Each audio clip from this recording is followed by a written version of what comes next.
Alrighty, are we ready for this? I don't know if I'm ready for this. Welcome to my channel, Re-Vera. My name is Steve.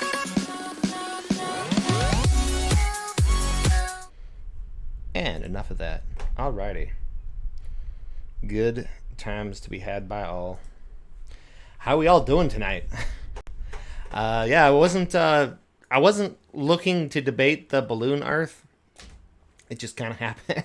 I'm looking for discussions with anybody. I think it'd be entertaining, and I talk about a lot about epistemology, and we gotta test that live. We gotta see how it works with people who disagree. So basically, everybody I see online who disagrees with me, I'm like, hey, come on, let's talk about it. So if you disagree with me on anything or want to talk, let me know. Let's see. I'm an atheist. I support Bernie Sanders. If you support anybody else, want to talk to you. Do not support gun bans, but I do support gun control, kind of a gun centrist, I guess you could say. So if you're on either side of that, I can probably have a good discussion with you. We can talk abortion, all kinds of cool stuff. We can talk about politics, right versus left. Let me know. I'm just looking for people to talk to. So anyway, this guy made a post that was Young Earth Creationist, and cool, I guess. So I challenged him to debate, and then after I had already challenged him, I found out that he believes the Earth's young because the Earth's expanding. So, yeah, we're going to find out how that reasoning works. Very, very exciting. It's going to be a good time.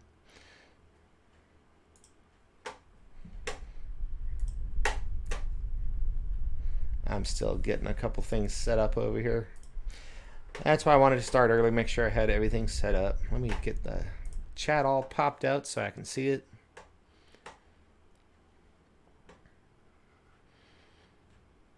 Yeah, find me a Vermin Supreme supporter, I guess. I might as well.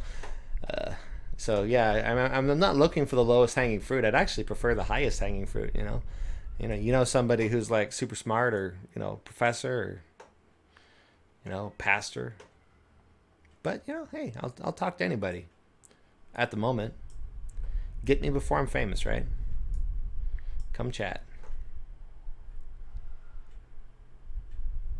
So he said it's why is that not working? His name's Maurice, I believe. So he's actually lives here in California, so not gonna dox him any further than that, but his name's on his blog. This window does not want to change its size for me. That's odd.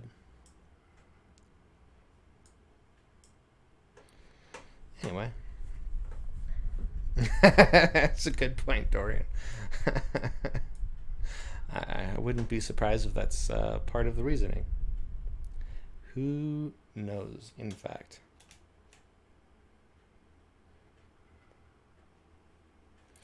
Huh, never seen that before.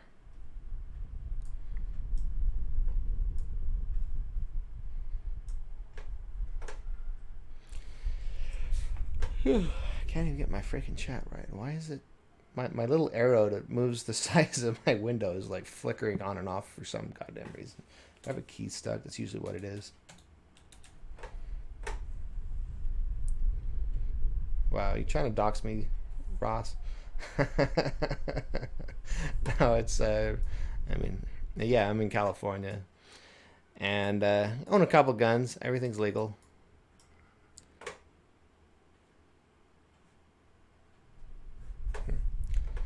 Oh well. Guess I'll go back and forth. All right, let's get up his little blog. We'll have a window up over here for that. Got probably about 5 minutes before he's coming on. I have I've been debating young Earth creationism and that kind of stuff for better part of a decade, like most of a decade, and trying to remember if I've debated somebody seriously who believed in a balloon Earth. I think that's usually when I just kind of LOL and exit. I guess what else are you gonna do? But hey, let's give it a chance. So I'm gonna start off with an introduction and just kind of interview, and I want to figure out where he's coming from. Like, seriously, get a gauge of him. Is he for real? Does he actually believe this? Let's find out. If he does believe it, why? It's gonna be a good time.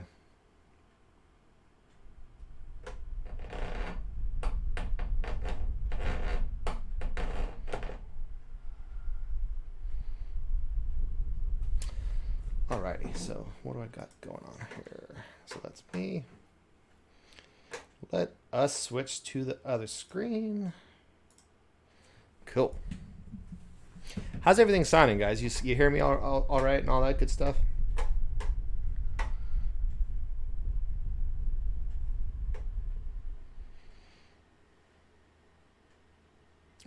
We'll see, Jared. I mean, I can't promise anything.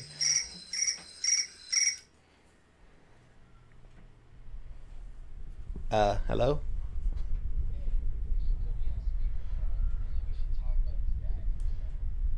Sure. Hopefully it doesn't like crazy echo or something.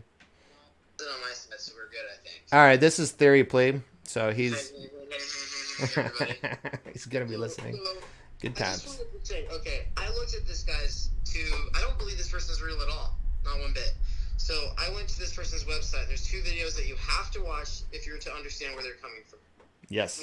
One of those videos is about as there's about as much going on there as like what's going on in a video where someone's smashing up fruit with their bare hands, like, and then the other video, it's just a complete non sequitur. So you gotta watch these before. Oh, I already did. Like the first couple videos. You gotta play it for everybody so that everyone can see. Oh yeah. And then everyone will be on the same page. But you gotta show this. Oh, 100%. That's why I was getting the blog up over here. Tight. Okay. All right, so right here, I'm gonna actually scroll. I'm not gonna play the whole YouTube video, but this little animation shows the theory pretty well. So it starts like this, smaller, and as the Earth expands, it's like puts extra land and the continents move apart naturally because it's inflating like a balloon would. So that's it, and that proves a young Earth somehow. Somehow, who knows? True. Wait. Let's read that title again. Go back up. Go back up. Wait, am I caught up? I don't think I'm caught up. True human history. Yeah, true human history. I'm sorry, that's the funniest thing. Interesting. All right. Well, I've been trying not to mock him too hard. We're gonna have him on here. Be nice, because I don't know, I think I've been. Sometimes I believe in a theory just because it's interesting, and then later I have to be like, okay, I didn't have a good reason for that, So I can sympathize. We come to the Earth, which, well, grew to get here the way it is now. We'll be watching. Hi, Dorian Sapiens, and everyone else. We will be going backward in time, imperfectly. Say hello. Hello. Hey, Gideon. Have a good one, guys. I'm enjoying this. Same. All right. Later. Fun times. Fun times. Fun times. Fun times. So, yeah, like, follow, subscribe. Like, follow, subscribe. Yeah. I haven't really been doing the usual YouTube pitches. I feel like if you're on YouTube, you've probably heard the whole thing. Like, follow, subscribe, comment, all the stuff that boosts engagement. That's all cool. I mostly just want comments. It helps me stream it if there's people reacting and talking about some stuff. So I appreciate you being here. And, that's all I really need at the moment. Once I have my website up, I'll be, be able to donate. Donations won't be going for me. They'll be going for people like TheoryPleeb helping me out with my thumbnails and video edits, and as well as a person helping with my website, which is White Nervosa. I'm sorry, White Nervosa. So I don't think she's on right now, but she's the one who set it up for Vosh and Pig Puncher, and she's a streamer herself, but she kind of likes to be behind the scenes tech support and help people out, which is awesome. I haven't even paid her anything, but I'll take donations and kind of send them her way. Because I ain't rich. I don't have a lot of extra money, but I don't really need more money either. So we good. All right. So this other video that's from his blog. This is the Play-Doh experiment, I guess. Here, I'll speed it up and then I'll turn the sound off, and you don't need to hear anything. So let's kind of play this. And then I'm gonna see if I can get him on the line. I think it's about the time he said to call.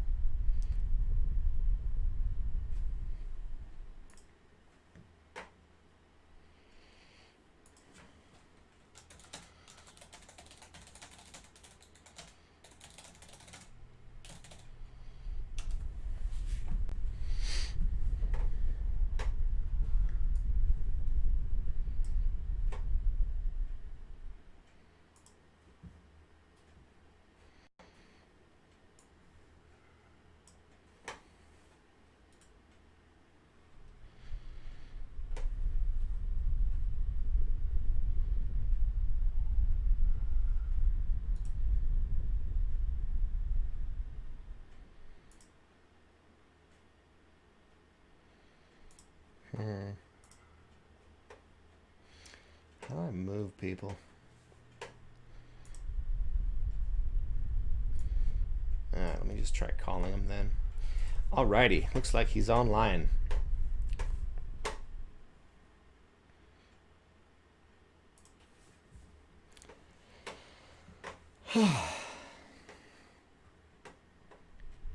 Interesting you asked that, Jared, because I think we're going to get into that. Hello, is this Maurice? Yes, can you hear me? Yeah, I can hear you. Talk a little bit more. It sounds a little echoey. Yeah, I just got off mass, but hopefully I can hear you all right. I don't know. I can't see you though, but it's fine. Cool. Well, it might be better audio if we kill the camera and just do audio, but we can try it like this for now. Let me see if I can resize it. Maybe I can get your video cam up for everyone else to see. All right, I guess you could turn off the video too. I don't know how. Yeah, no worries. I'm gonna just kind of figure out. That's why I wanted to start early and just kind of figure it out. So while I'm trying to figure out the technological aspect here, why don't you introduce yourself to the chat? Looks like there's, I don't know, 4 or 5 people, maybe more. And tell them about yourself, and we'll get started. Well, I'm one of those lukewarm guys. I don't really get involved with this old and young Earth thing. That's none of my concern. I've been Catholic my entire life. I believe what millions of people does. Like 13.5 billion years ago, and Earth was 4.5 billion years old and all that. I believed all that because Actually, I've been taught that since I was. well, before you started, if you don't mind, I was kind of hoping you can kind of talk about yourself and your background a little bit before you introduce the theory, and I can do the same because I kind of was wanted to know who I'm talking to, if you don't mind. Well, I'm a truck driver. I'm 39 years old. I'm 30. I'm over the road truck driver. Yeah, I've been doing this for like 8 years now. So I don't know. I'm single. I haven't seen a doctor in 19 years. I work out a lot. I'm not exactly your weak guy that gets sick. I haven't seen. Yeah, I'm drug free. I don't drink. I don't know that it's just. And that's it. I mean, there's nothing more about me. So, truck driver, are you concerned about like automation? Is that something that people talk about at truck stops and whatnot? What automation? Automation taking over the truck driving industry and threatening jobs. Oh yeah. I don't know, man. It's just. You mean electronic log, right? What's that? Electronic logbook. You mean that, right? The computerized version. Well, I mean that does reduce some jobs, but the actual like automatic trucks that drive themselves. Oh no, that's a scam. Don't believe that crap. Really? Interesting. Yeah, it's a scam. It's not possible because all the sensors they break. There's no, like your window, your sliding window, those things break. These automated trucks are not reliable. It's gonna kill people. So don't believe that. It's a lie. I mean, I've seen videos of them, so I don't know. Well, yeah, they exist. Hey, but no company is going to invest. Message me the link to your blog again. Apparently I closed it here, and everything's super slow. Trying to scroll through all your messages is going to take me forever. I wanted to have it up on the screen so people can see what you're talking about.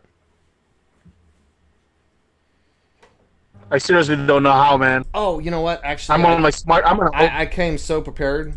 I actually have a link to it right here. Right on. I forgot about that. Got some notes.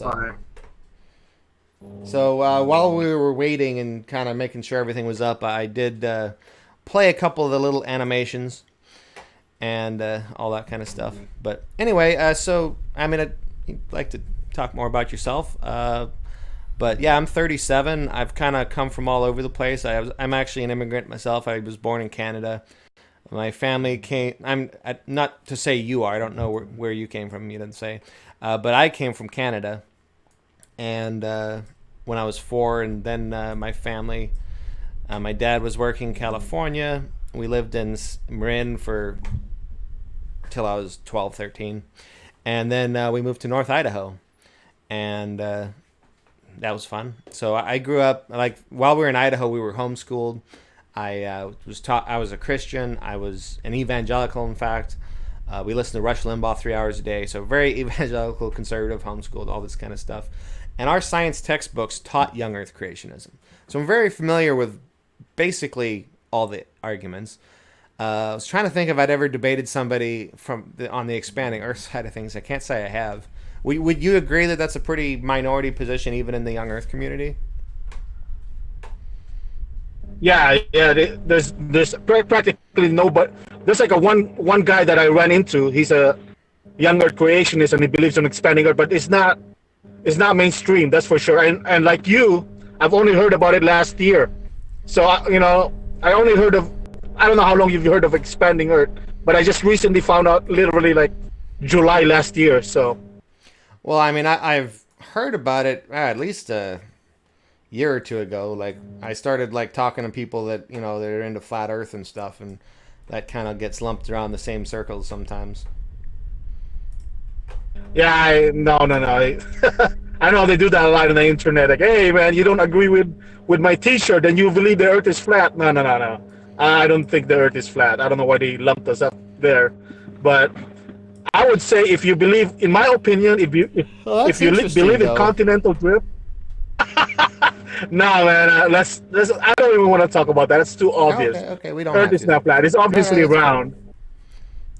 It's obvious. No. I don't want to talk about the flat Earth. You're talking to the wrong guy. I'm not a flat earther, so no, I don't know. I was just curious on your thinking of why you're so sure about that. If you look at it that way. Okay, Yeah, we don't have to talk about it. if you look at it that way, if you believe drift, they call it continental drift, for thousands of miles fully intact, I would say you're the flat earther. You get it?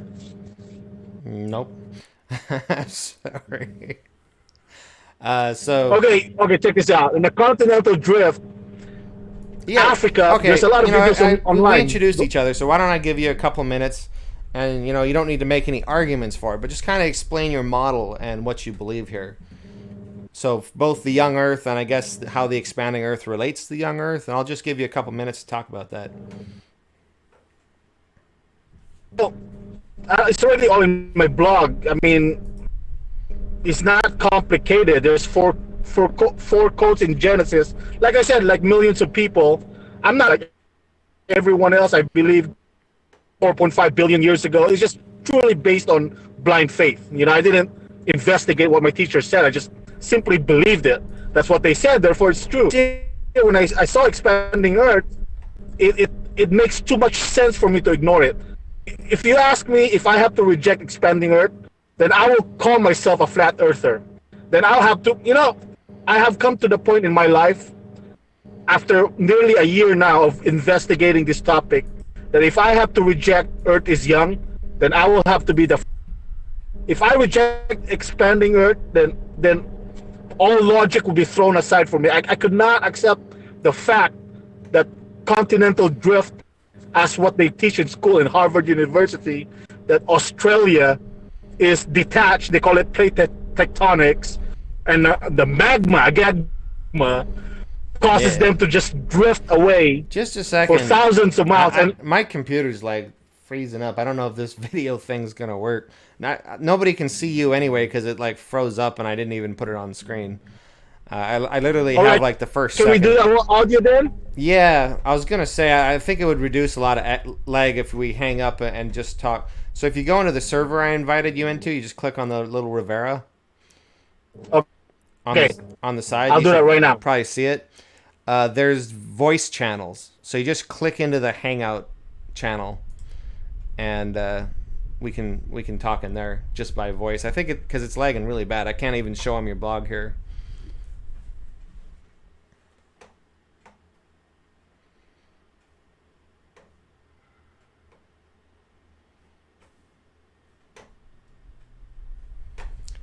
So was it lagging on you guys' end? Like my video, like the audio, like how are we doing here? Because I can't do anything on my computer. I can hear him, so it's not like it's not doing anything. But let me know how you guys are doing. I thought I could move people around.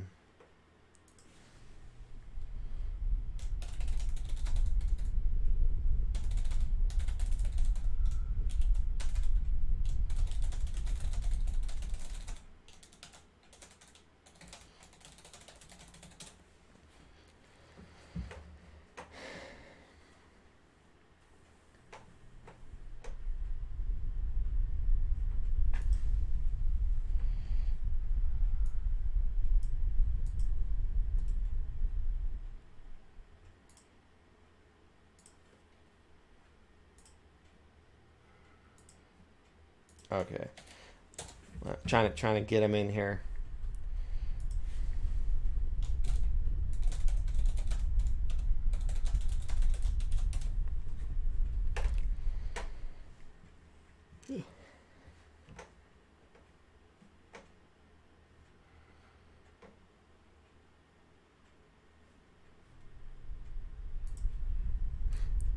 Well, ask your questions. I will ask him. This is a group conversation. We're going to have a good time. Hey, how's it going? Are you back? Yeah, can you hear me? Yeah, I can hear you. I think that looks good. Okay, that's better. All right, go ahead. You want to go start? So you believe the Earth has expanded. Like, how does it expand? And what's the time frame? And how does this demonstrate a young Earth? Okay. Kind of curious about how everything ties together here. Okay, yeah. Let me get this. Let me clarify that because I came into this by accident. I I didn't look for anything, to be honest with you. It just kind of randomly got together by accident. So when I heard about expanding Earth last year, I was boggled by how I don't know. I think brainwashed people are. They actually think it's a coincidence. If you ever connect all continents together on all sides, because I've done it myself. I've used a paper map and a balloon. However, it's not that easy because you have to remove Greenland because the islands above Canada is just spread apart. So you have to remove Greenland in order to piece the puzzles together. And you have to exclude tiny islands like Japan, Philippines. But nonetheless, all continents connect together in all sides to form a smaller Earth. It's been demonstrated in like 3 videos. They've done glass, they've done paper, they've done melon, they've done clay, they've done dirt. So it's been demonstrated on videos. So when I presented this last year, they were censoring it. You know, the main channel, the main YouTube channel about Pangea Theory, they were deleting my comments. So I got pissed. I was like, what the hell's going on? Why is people rejecting this reality? And then I began to realize that, you know, the whole entire premise of science will get destroyed by expanding Earth alone will ruin everything that they've been teaching in school. Right. So no, I get that you don't accept any science. I'm a little curious on your thinking on that. So let's back up. So before I start actually challenging you on some stuff, I did want to. I feel you haven't really explained how the fact that you're claiming, the fact that the Earth is expanding, relates to how old the Earth is. Because a couple of videos I watched on a balloon Earth were talking about how over hundreds of millions of years this happened. So. Right, exactly. Well, if you look at the 5,400 words, the longer blog that I posted, I have a lot of photos from Google Map zooming in, and you could see all these what do you call this? Drag marks. For instance, Madagascar, the tip of South America, you see dragging, and all these things can only be replicated if it's done fast. So that's the first step. Now, that could be debatable for some people. You know, it's difficult. Some people don't believe what they see. But I believe what I see. And Genesis, because at the same time, I was given a message in my doing this investigation last year that why was Adam 900 years old? I could never understand that. I remember when I was a kid, I was like, dude, this got to be a fairy tale. Nobody lives over 900 years. But while I was doing Expanding Earth, I was given a message while I was reading about Expanding Earth. Like, wait a minute. If Earth was smaller, if it rotates, the 4 hours back then, 24 hours today is only 4 hours back then. And I divided 900 by 7 by 120, which is the maximum age for the people today that live, and it will give you 7.9. Then I visually measured it. I screenshot the photo of how a smaller Earth, how much bigger would it be compared to the Earth today. And surely enough, I was right. Earth was about 7 or 8 times smaller, or 9, between 7 to 9 times smaller. So it can't be a coincidence. So it can't be a coincidence. So that seems like a kind of weak connection to me, because there's a lot of different explanations. I mean, you agree that coincidences do happen, right? Right. And there's a lot of numbers in the Bible, and a lot of different people's ages. So it kind of seems like you're cherry picking certain ones and making the math just so to kind of match your theory here, and that's not. I don't see how you make that a valid theory of knowledge, if you might say. Well, the age of man is before. It's very clear before the global flood. That the age reaches over 900. But I mean, you don't think that nothing's ever been exaggerated, right?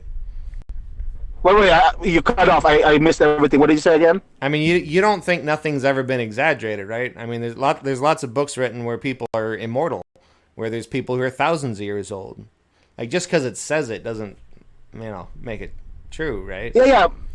But we're talking about the Bible here. We're talking about the Genesis here. Uh-huh. I'm not talking about other books. Right, we're talking about the Bible, itself, which is, ancient mythology, especially Genesis. Yeah. Right, written by sheep herders. I've heard of all the goat herders. But I'm just saying, in the book of... Abraham, But well, he didn't do any writing, so that's true. But Genesis Well- is mostly about Abraham and Isaac and the other goat herders, so that's where that comes from. But I agree, they probably didn't do any of the actual writing.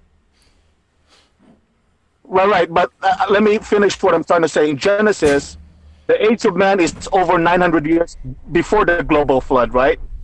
And then after the global flood, it's 120 years. And ever since then, none of them has ever gone beyond 120 years. Wait. This Whoa, right here tells me whoa. something. Whoa, so you're saying that the Earth went from like a seventh the size it is now to close to this size in the 1 year flood period? In the period, well, before the global flood and after the global flood. In my blog, Because you said that they were 900 years before the flood and like 120 after the flood. So if this is just based on the Yes. size of the Earth, we're talking a tremendous size difference in a 1 year period, right? Or at least, yeah, exactly. Yes. okay. Wow. Okay, so I should give you an opportunity to explain And- how that happens. So, like, how do you add so much mass in a year? And where did the water come from? So, like, I'm a little confused because if the Earth was tiny, everything would be, like, buried in water, but there wasn't water before the flood. So then It's there's called the water, firmament. and then it grows. Okay, just walk us through how all this happens here real quick. Okay, the book of now we gotta go back to Genesis, how the creation began. He created a firmament. You know how an egg white is, right?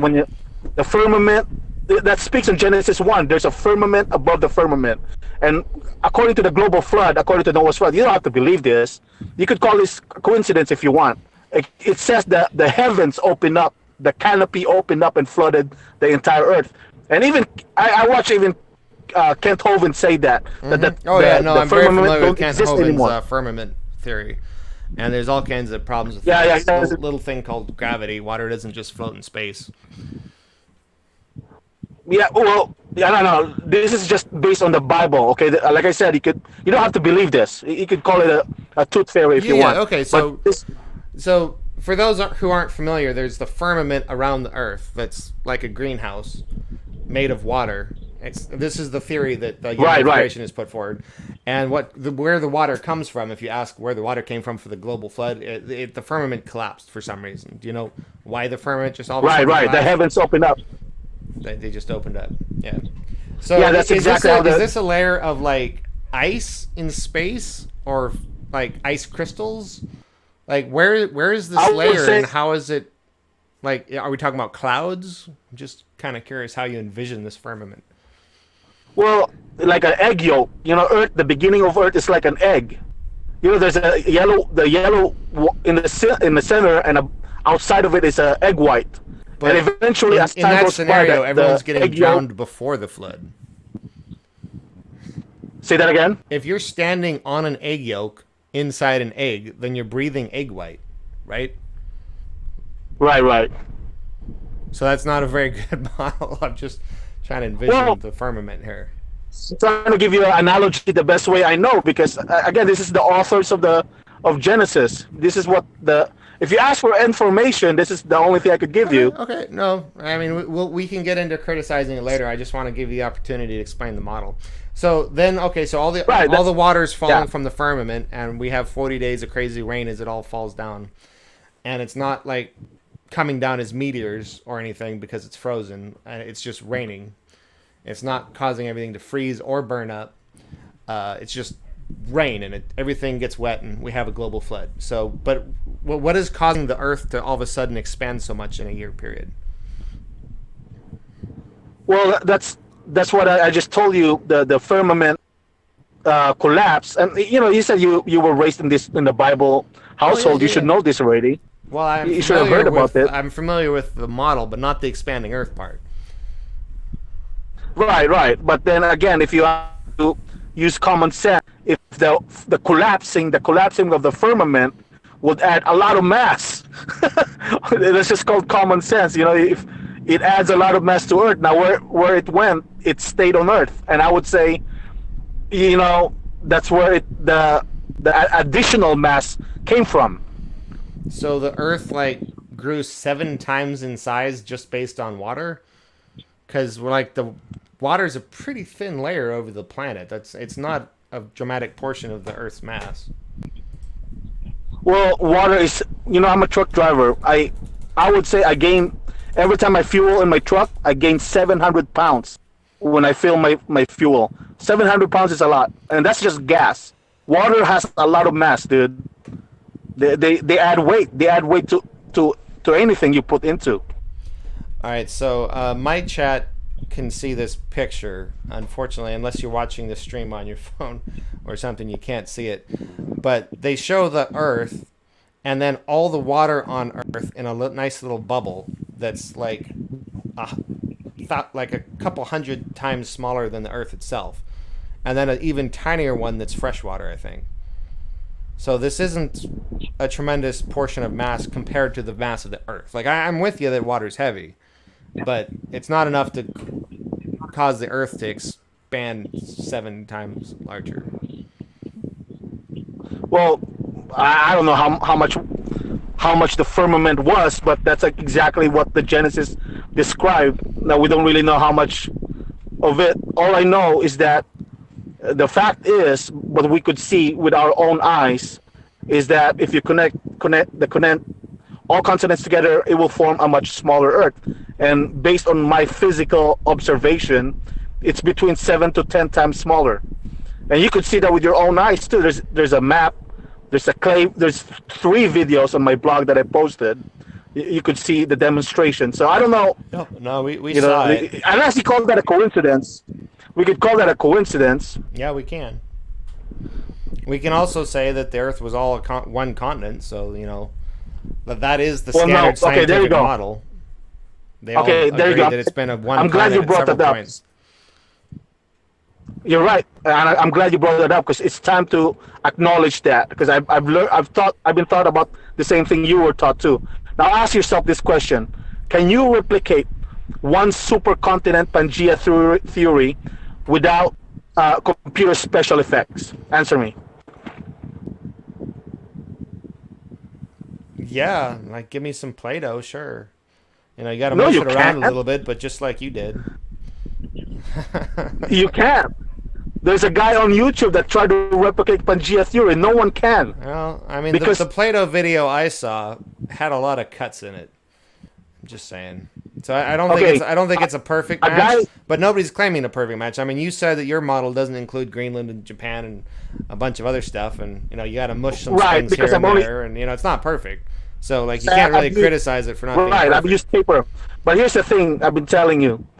No one can replicate Pangea theory. It only exists in 2 things: imagination, it happened long time ago, billions of years ago, or computer animation. On the contrary, compared to expanding Earth, we could do melons, we could do dirt and a condom. A dirt and a condom could replicate that. We could do paper map and a balloon. We could do all kinds of things. We could demonstrate expanding Earth. But you cannot the reason why no one can demonstrate Pangea is that no continents connect together. Not Africa, nothing. Why? Because Earth is too big. Now, if you shrink Earth, it will create curvature. That curvature will then make it possible for all continents to connect together in all sides. Not just one, not just 2. So this is the thing about Pangea theory. It's just it only exists in computer special effect, like X-Men. You can never demonstrate Wolverine without special effect or imagination. That's where Pangea belongs. It belongs in an imaginary world. It's not tremendously different from your model, from what I can see. If you could show me one video. Well, I could show you like 5 videos. You've seen the visualization, so there's no point showing you the video.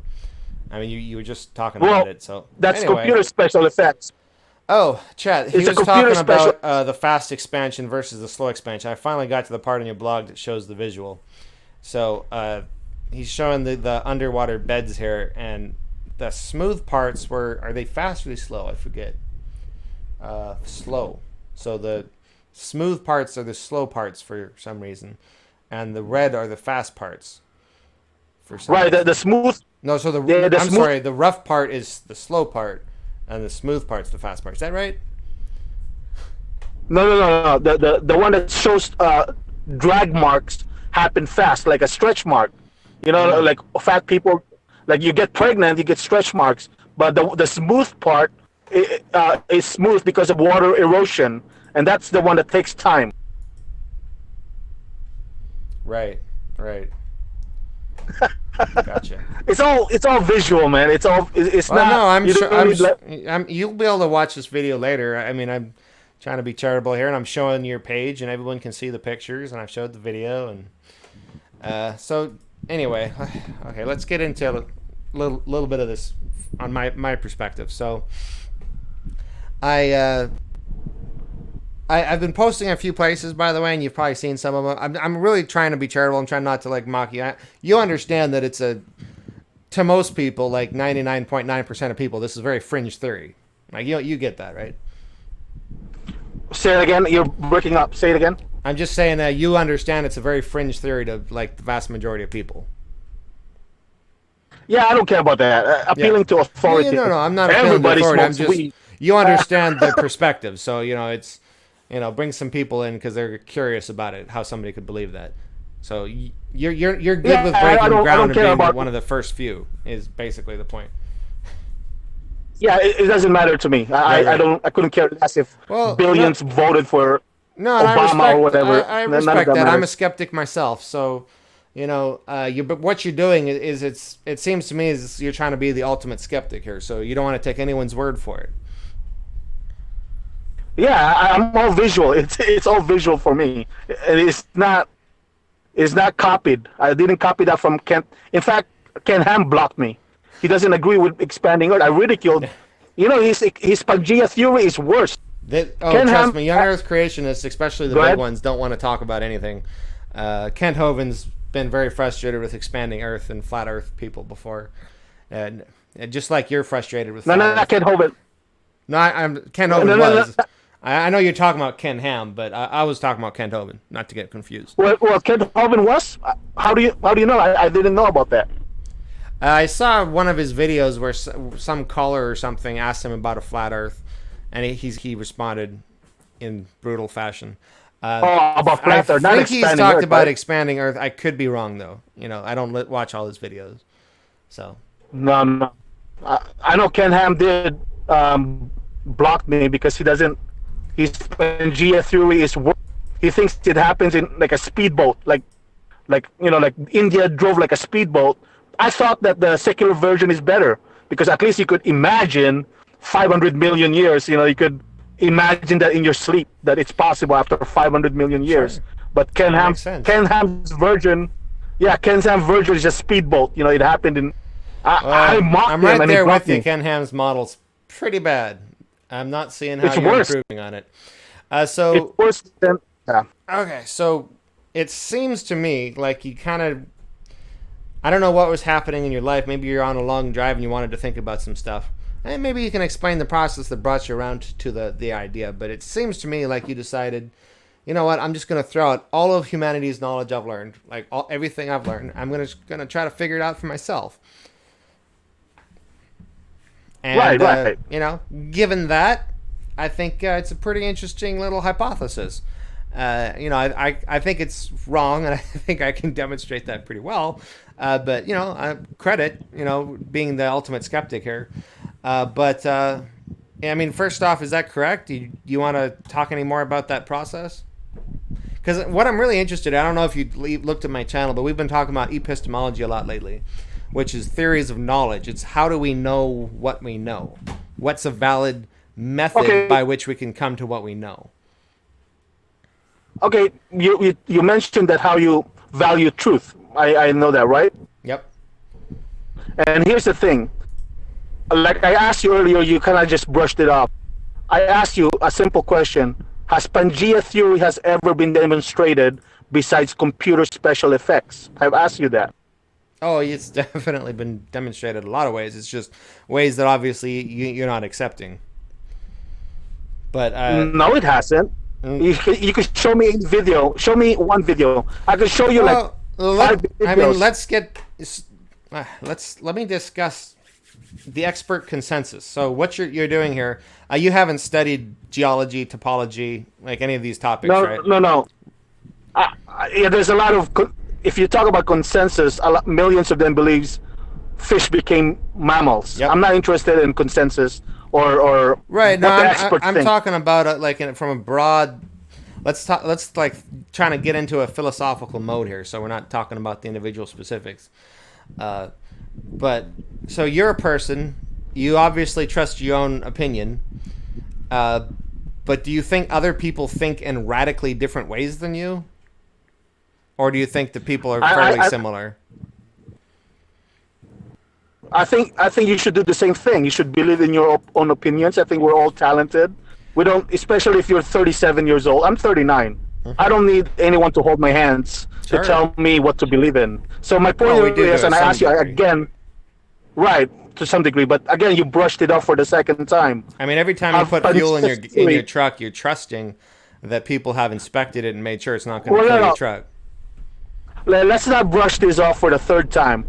Pangea anime, besides computer special effects, with anything, with a paper map, with a melon. Okay, let me explain what I'm doing, because I'm not brushing it off.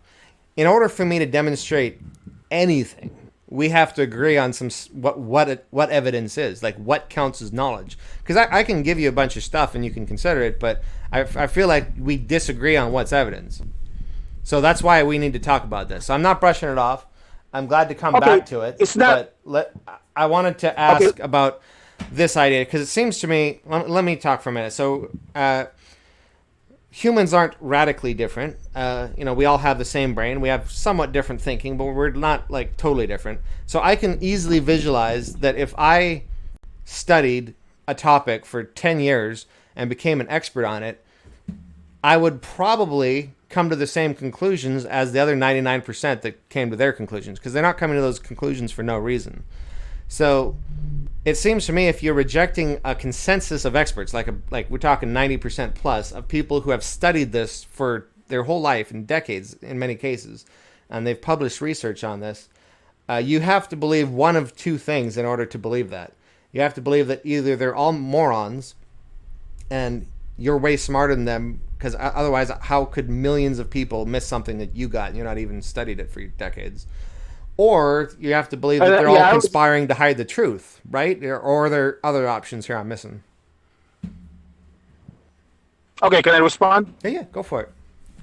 Well, I live in Fresno, and millions probably smoke marijuana here. Sure. I grew up in high school in a ghetto where thousands of my friends were Crips and Bloods. Mm-hmm. I'm not one. There's a lot of them. Millions of them are alcoholics. Well, so I don't really believe out of that, bud. Respect. Now you're driving a truck, and that's a good job. So consensus to me really means nothing, because again, even today, everybody's like, "Hey, man, marijuana cures cancer." Fine, it cures cancer, but don't leave me out of it. I'm not talking so I don't about really care about consensus. Let's hold up. We're not talking about argument ad populum, because this is different. I'm not talking about just surveying normal people and getting their opinions on stuff. I'm talking about an expert consensus. So we're talking only about people who have studied the issue for years and years and decades. So we're not talking about average, Joes in the hood. We're talking about experts who have studied this for years. They all agree on something, and you say they're all wrong on basically everything. Because almost every field of science would have to be wrong for what you're saying to be true. Well, and they'll also lose their job if they go against their masters. It's the same thing with me. I'm a truck driver. Do you think? Okay, listen. Millions of truck drivers does not agree with the DOT regulation they put on us, but we follow it. Why do we follow it? Because we'll lose our job. None of us. Do you think any truck driver agrees with the DOT regulation? Yeah, it's the same thing with the logbook. Do you think I agree with that? But if you use consensus, hey, look, all truck drivers does it.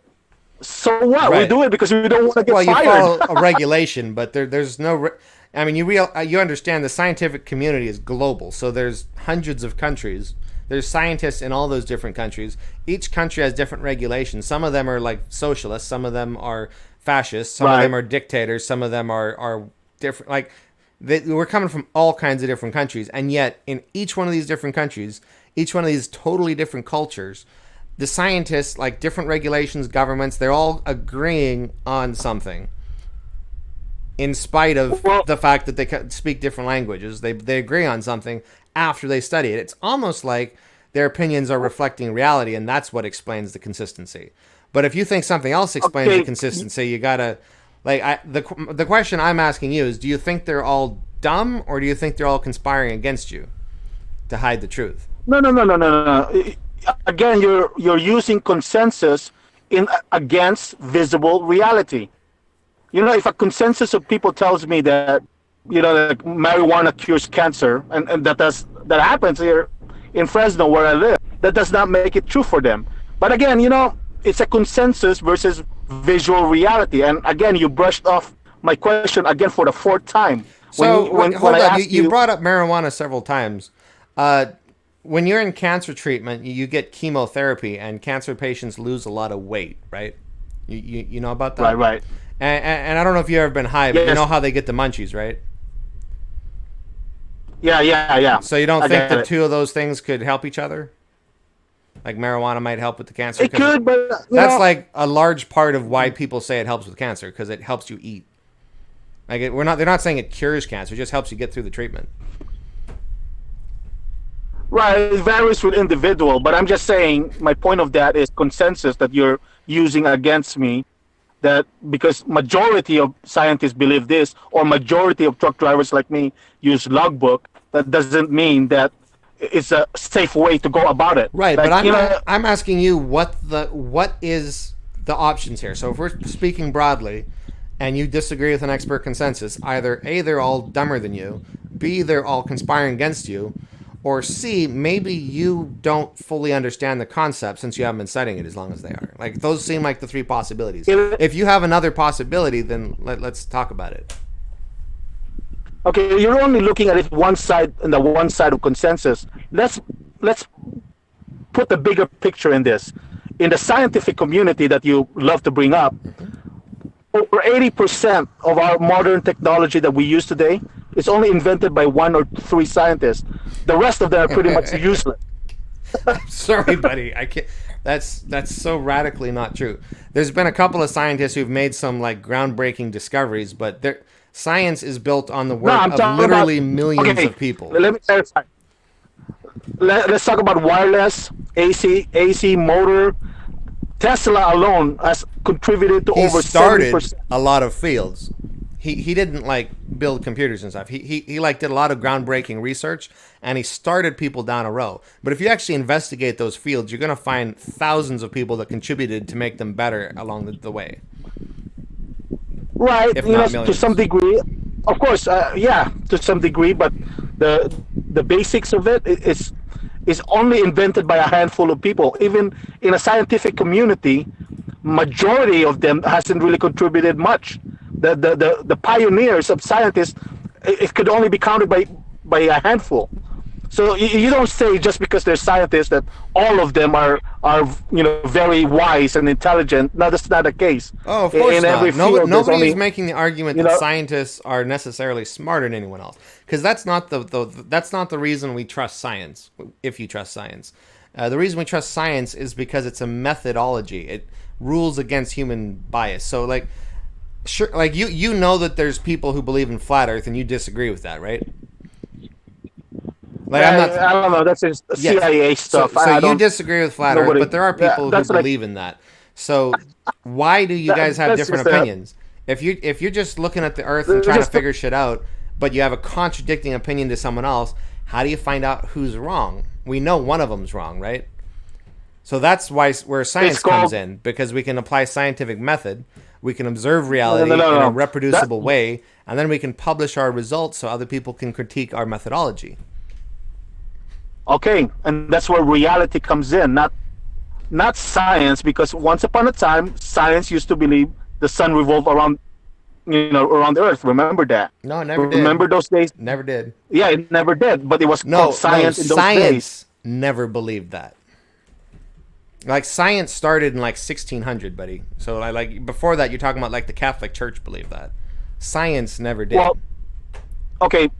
Science, the methodology of science changes as new discovery appear. So even you have to admit to that fact that it's not absolute law. It's not a dogma. It's not absolute law. But every single time there's been an expert consensus, every single time, and I challenge you to find an exception.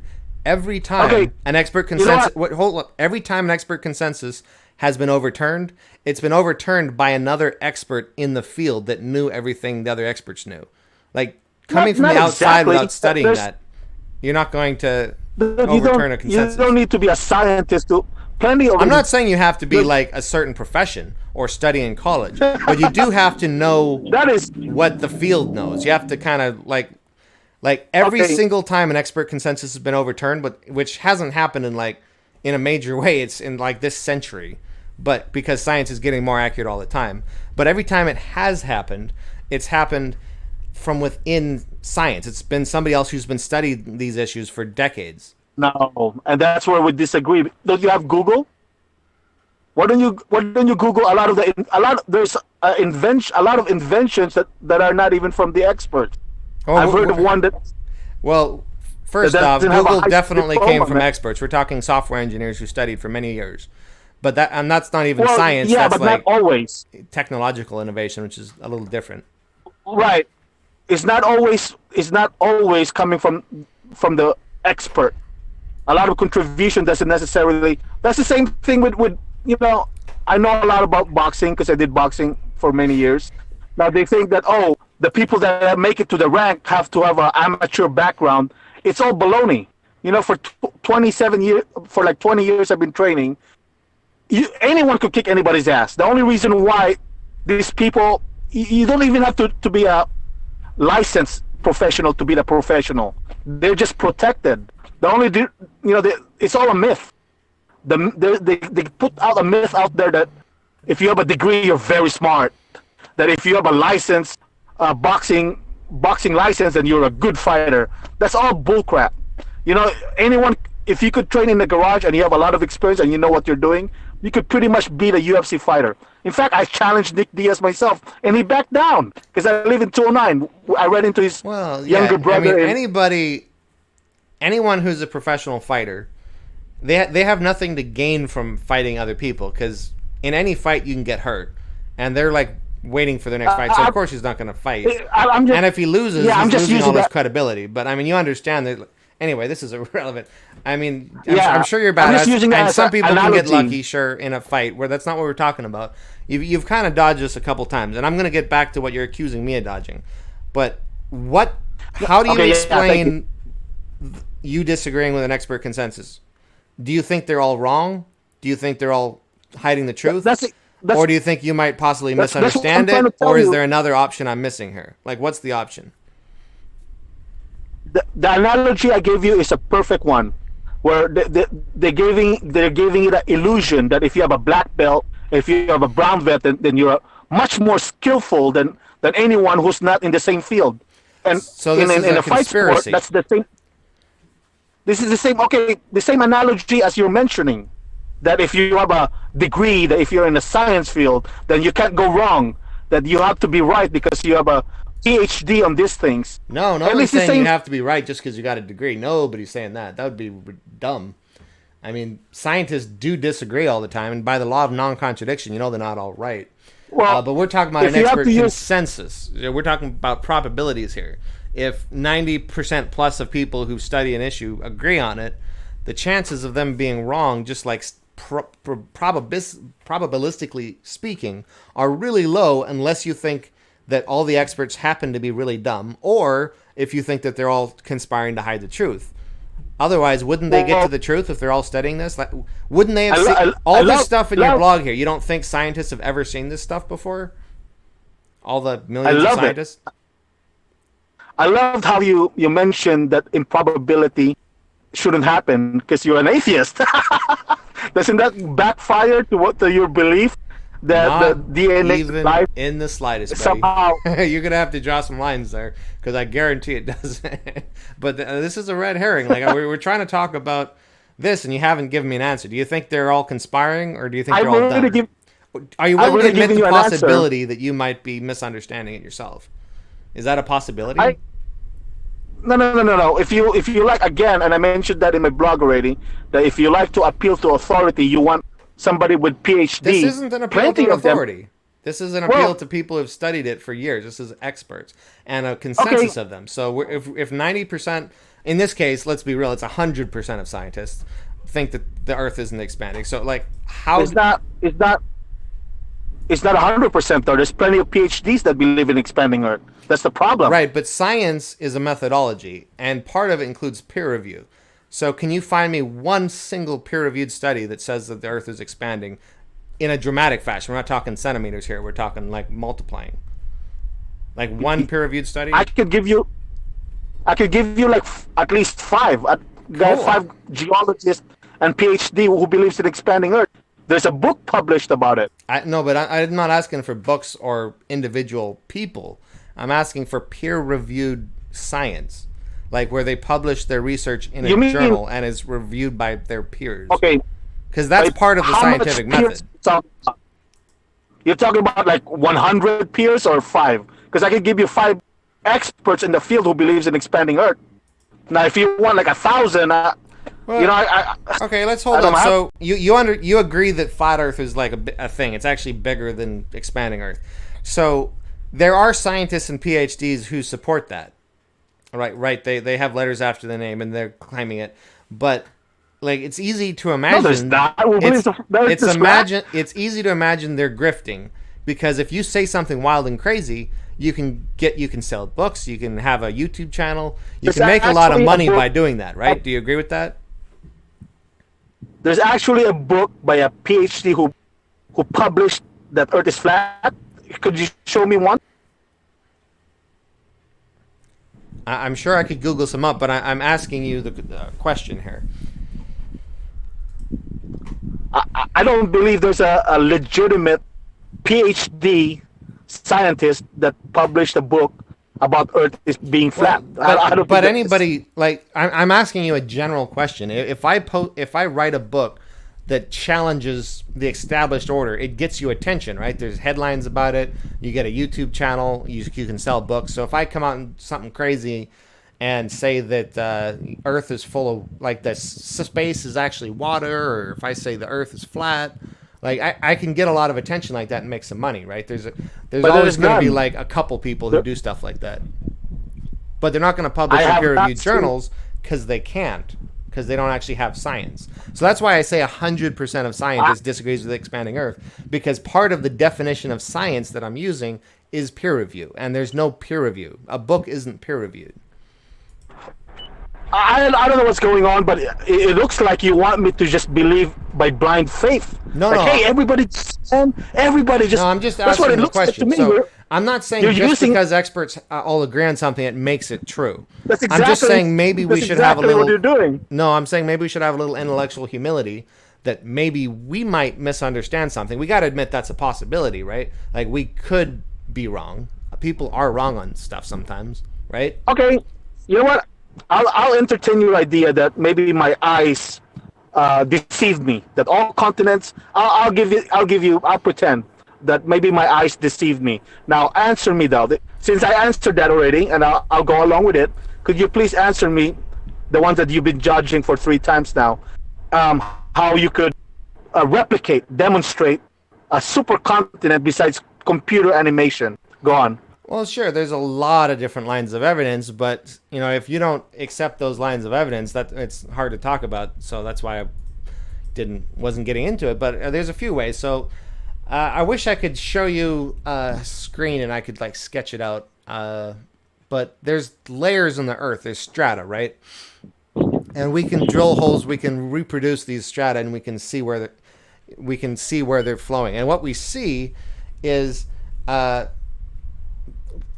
Obviously, if the layers are stacked on top of each other, you would agree that the bottommost layers would be the oldest, right? In general. Okay, you're changing topic. No, I'm getting into Pangea, but this is like, let's go back into some of this. So there's layers in the Earth. We can track them. We can put them together. We can analyze the geological column all over the Earth, and we have, because we do oil exploration. So we have a pretty good idea about these layers. And what they show is they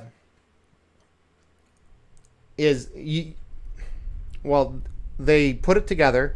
The lower ones are older, and they can calculate the thickness of the crust. They can they can look at the fossils in the crust, and they can date the crust, and they can see how old it is.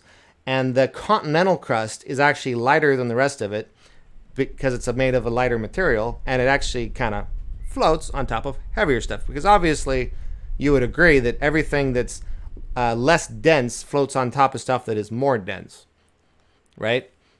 Okay, So okay, I guess I could go. then With that. Yeah. by the same studies in geology and the geologic column, they've been able to determine that where these layers used to match up, but they don't anymore.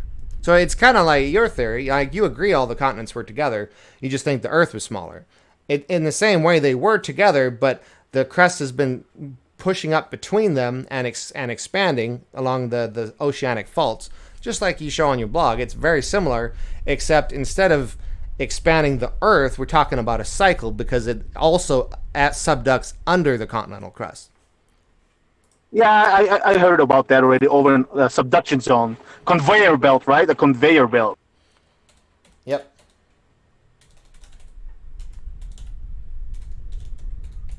I mean, that's an explanation. So now we have two competing explanations for the same things you can see. So you can see, the Earth. You're talking about, trusting your own eyes, which is cool. We should trust our own eyes, pretty much.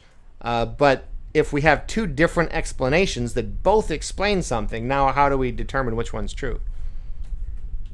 Exactly. The same thing with your idea of the Grand Canyon. You could explain it we could demonstrate. See, the difference is that we can demonstrate our belief, while your belief has to exist in your imagination only. Like I said, you mentioned about all these things. It sounds great. I could go with that. Now, can you demonstrate it? You guys believe that there was one giant continent that cannot be replicated. It cannot be replicated. The small planet, we can demonstrate that. They've demonstrated it by, again, the fossil records, the dates. Like, you disagree with the model, but it's pretty easy to replicate. You've seen the computer models. They date the layers. They can see what's oceanic crust and what's continental crust because it's fundamentally different. I think the continental crust is more granite, which is lighter than the other types of rock in the crust. Like, this is not just looking at the globe and piecing it together. There's obviously more to it. And parts of the continental crust can get subducted under and they can disappear. That's why they don't have to match up perfectly. Because over hundreds of millions of years, stuff gets eroded, stuff subducts under, and new land pops up. And you said yourself that, your model doesn't account for Greenland and Japan. So, I mean, you agree that things change. Right, exactly. But see, we could at least put the small Earth together, but you guys cannot put the giant supercontinent. It doesn't exist. We could put the smaller Earth, and the thing is that we're using paper map. I've used paper map, so it's very difficult. Clay could do it. Clay could mush them all together. Even all the continents, the small ones, would give it enough time, investment. You could do it. But the supercontinent that you believe in can only be demonstrated with computer animation and imagination. It doesn't exist in the real world. I mean, there's literally thousands of peer-reviewed articles that explain it in more detail, and like tectonics and consensus. Whereas, your field is also based on imagination and visualizing it, but you don't have any other peer-reviewed science. So, no.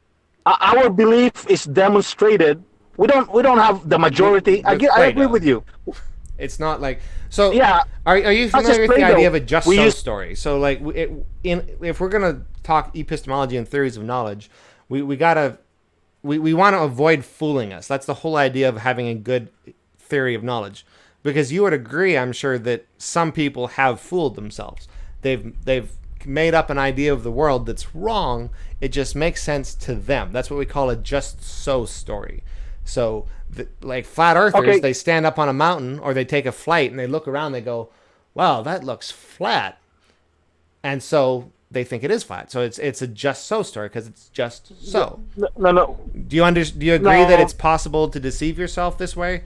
Just having visual evidence that kind of looks like it might work isn't proof in itself, because there's other ways we can explain what you're looking at. flat earthers do not use visual because the visual tells us the Earth is round. What so that's visual the bad tells you the Earth's analogy. round? What visual tells you the Earth's round? Satellite. We could see the satellite. We Yeah, have but that those are already. from The Earth is NASA, and obviously you round. already told me that you don't believe in NASA. No, NASA didn't make the Earth go round. They go around No, way but they, before NASA. all the It's satellites are 1600. NASA, so they have control of those. Well, we could look at the moon and the planets are round. We don't need Yeah, but NASA that to- doesn't mean we're round. I mean, they think that we're the center of the universe and we're Some different people- than everybody else. Some people think the Earth is flat. I guess I can't confirm that, but I've apparently talked to ancient plenty of people them. know the Earth is round. I have as much reason to think that they really believe the Earth is flat as I have to think that you really believe it expands so much. So, I mean, Well, we they can haven't- always guess that people might be lying and making shit up just for fun, which is always possible. But, I mean, you do really believe what you're claiming, right? Well, you still haven't answered me about your evidence for Pangea is not demonstrated in the real world. You can't do it with a clay. You can't do it with a paper. You can't do it with a pen. It only exists in the computer animation. And Yeah, well, I'm not consensus. arguing for Pangea, though. I was going to argue that the Earth is not expanding and that it's ancient. So I'm not, Pangea is not really super important to me. I'm glad to trust But you scientists on that believe it. because there's a lot of evidence. There's a lot of peer-reviewed research. And since I haven't studied in Right, detail but you- myself, I'm glad to trust that the experts are right because it seems to me if I'm looking at things probabilistically, the chances of millions of people who've studied it for decades being right over me, it seems like that's more probable. Unless they're conspiring against me, in which case, is that what you're saying? I've asked you several times, and I think you're in the wrong position to use consensus as an argument for something. so you Don't don't you believe think? in Because you're- expertise? Well, I do believe in expertise. They all You believe do. in God, don't you? No, I don't. Do you believe in God? Nope. Well, I thought you said the experts are never wrong. I didn't say the experts are never wrong first. I said the expert consensus is more probably right. And I'm talking about academic experts who have studied an issue. Nobody's studied God, or they would have some evidence. But that's a red herring. That's not what Actually- we're talking about. Well, that's exactly what I meant, that you shouldn't use consensus as an argument for anything. So when Majority your truck of breaks down, experts- do you just ask a random person walking by to fix it, or do you bring it to a mechanic? You believe When in my car breaks expertise, down- right? That's my question. When my car breaks down, I fix it. I've been fixing my car for years. Because you're an expert, you've been studying on how to do that. You don't bring it to a random person. I'm not a certified mechanic. Okay. I have never went to a mechanical school. So if you start feeling like really bad chest pains and losing energy and your lips start turning blue, are you going to go find a medical expert, or are you going to just ask somebody random what their opinion on the issue is? I haven't seen a doctor in 19 years. Right, but I've sparred if- over 40 times. I mean, you agree you're Huh? not going to live forever, right? So, I mean, if you start having issues, which you will eventually, Nah. Maybe 50 years from now, but at okay, this so point, 50 I'm years 40 from years. now, 50 years from now, your lips start turning blue, you have chest pain. What do you I don't do? think going to a doctor. I don't think doctor is gonna be able to help me anyway. I personally cure myself. Okay, so you don't trust anyone else on any topic ever. No, not necessarily for things that I just don't trust people generally. I'm not a trusting guy as much as the majority. Well, if my leg, I agree that we should be skeptical, but there's limits, and we have to have a theory of knowledge. We have to have an epistemology for how to weigh claims. Because I agree we shouldn't just believe everything we hear, but we have to have a methodology to apply to claims, because otherwise we don't believe anything, Well- and we don't have access to all of humanity's knowledge, which is a really sad place to be. I mean, we know a lot of cool stuff I about think- the universe, and you're kind of cutting yourself off by not believing it. I think you're wasting your time if you're trying to convince a 39-year-old guy like me to go by consensus. This is not gonna happen. I just don't believe in consensus. I do believe in visual evidence, though. Well, I for gave up sure. on the consensus. Now I'm just trying to get you to believe in the idea of expertise. No, not me, man. Not me. So nobody's an I do expert not- on anything. You everybody knows a lot of things. When an expert, whether it's a boxer or a doctor, presents to you something, you have to observe what you're seeing yourself. You got to say, if somebody says that marijuana is good for you, it's like, I'm just not going to put it in my mouth because he's a doctor. I think it's a wrong argument if you're trying to get me to believe because they have PhD and I should trust them. It's not going to happen. Maybe when I was 16-year-old, you might be able to convince me that, but I'm too old for that kind of stuff. So no, it's not. Right. It's the ultimate skepticism. This is what I was assuming before the stream started. I've been talking about this several times. You don't believe anybody. So I don't even. Ken Ham blocked Do you me. agree with the law of non-contradiction? That's one of the laws of logic that says that if two things contradict each other, they can't both be true. If there's a contradiction, we know one or both of them is wrong. Do you agree with that? No, you can't be absolute. It's not always black and white. So there has, for instance, you talk about the Grand Canyon, right? Yep. Being true. Well, I wanted an answer on the non-contradiction thing. Do you agree with the law of non-contradiction? So, like, for instance, this is a debate. I think the Earth is 4.5 billion years old and has been pretty stable size throughout. And you think it's 6,000 years old and it's expanded significantly. So, that's a contradiction. We can't both be right. Would you agree with that? Exactly. Yeah, there you go. Okay. For this subject, then yes. The black and white is not applicable. No, I agree. Not to all everything. fields. Like there are spectrums and yes. shades of gray in some issues, sure. But if there's a true Yes, but for this contradiction, one, there's no black. Yeah. okay, so you agree with the law of non-contradiction. So there's a lot of things people. Huh? I don't agree with the law of contradiction for all topic, but for this topic, whether it's 4.5 or 6,000, then yes, for this topic, yes, the law of contradiction apply for this topic. Only one of them could be right. Well, the law of contradiction just says that if there is a true contradiction, then they can't both be correct. So that should apply to any topic, right? As long as there's a true contradiction. Okay, yeah, okay, yes.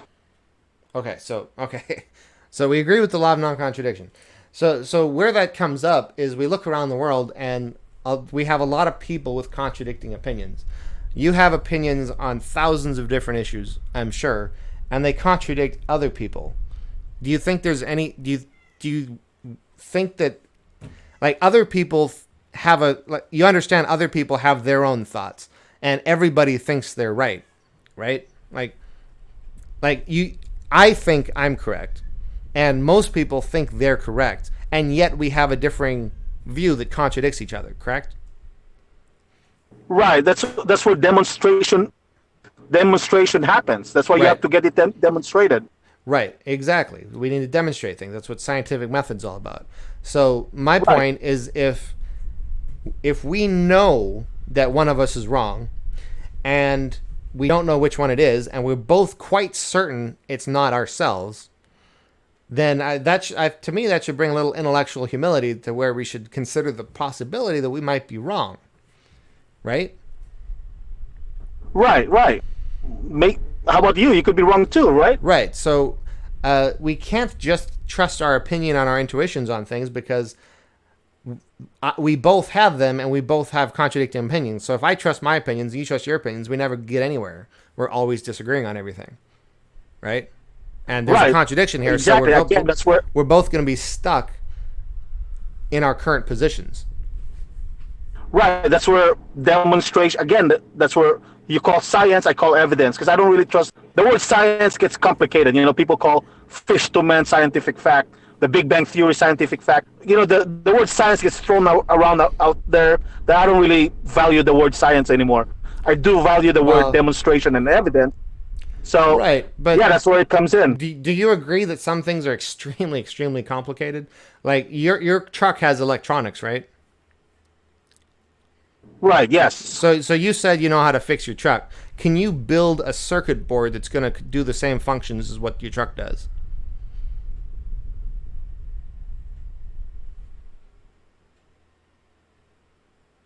Well, are you there? Yeah, I'm here.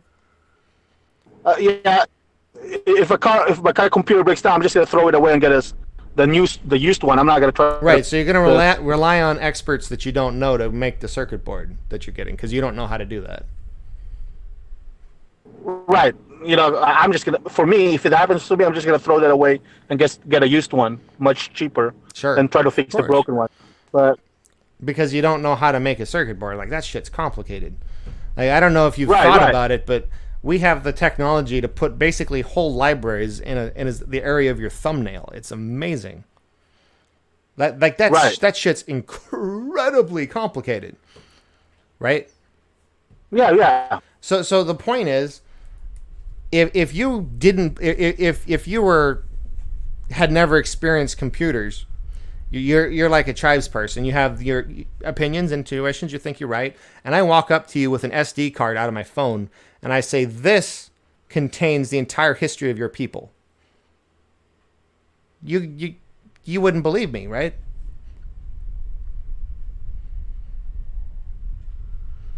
Like my point here is you agree that some things can be phenomenally complicated and that if you haven't studied them, they might seem unbelievable to you. That's the point I'm trying to get to.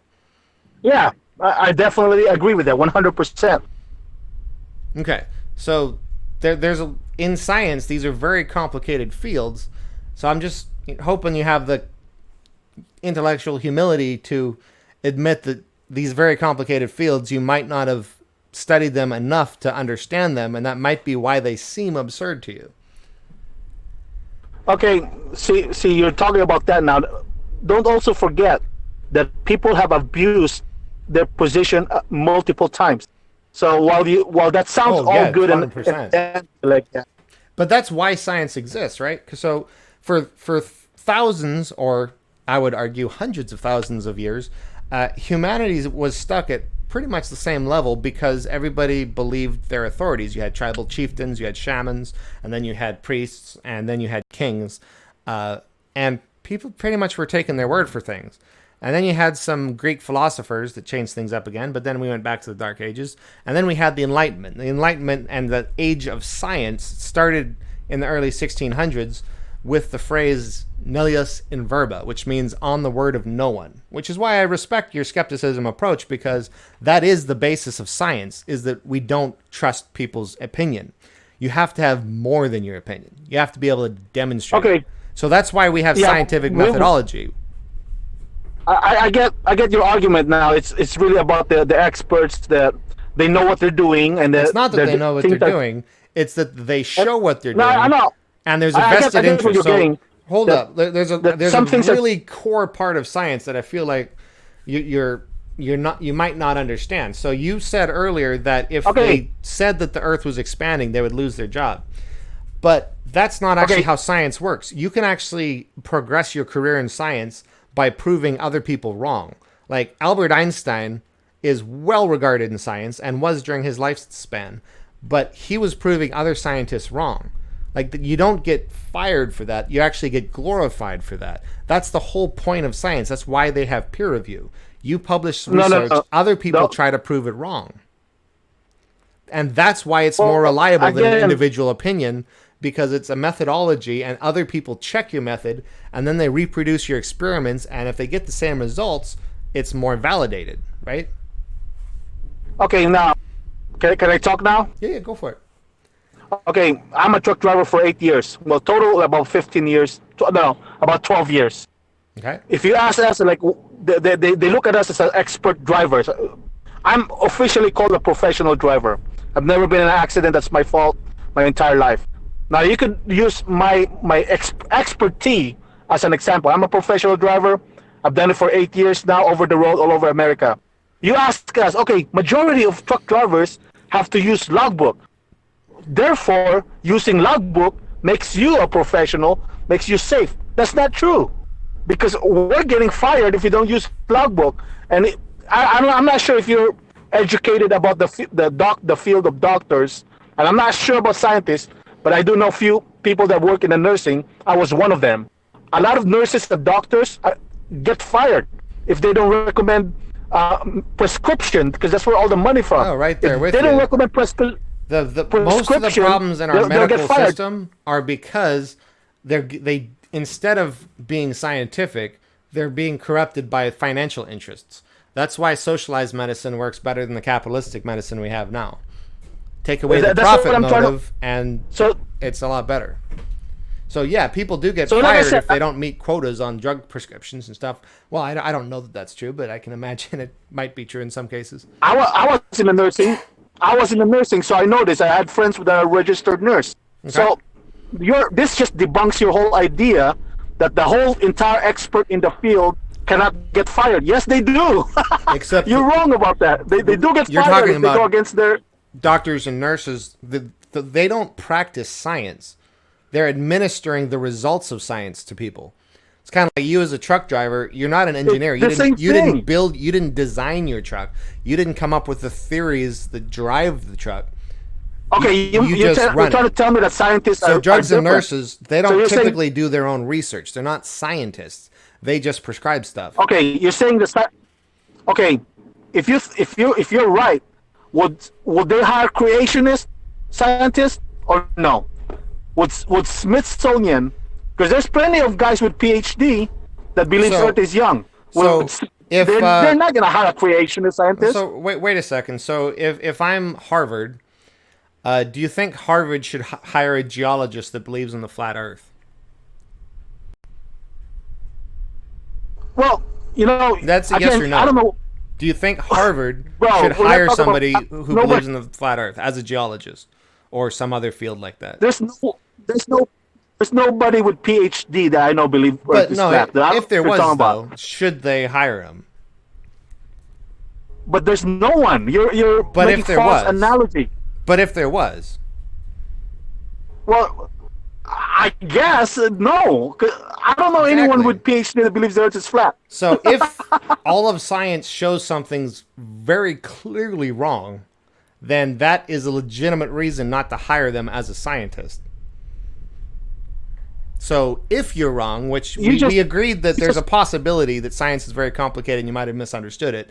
If you have misunderstood it, and it's actually the case that young Earth creationism is as wrong as a flat Earth, that's a good reason for Harvard not to hire somebody that believes that, right?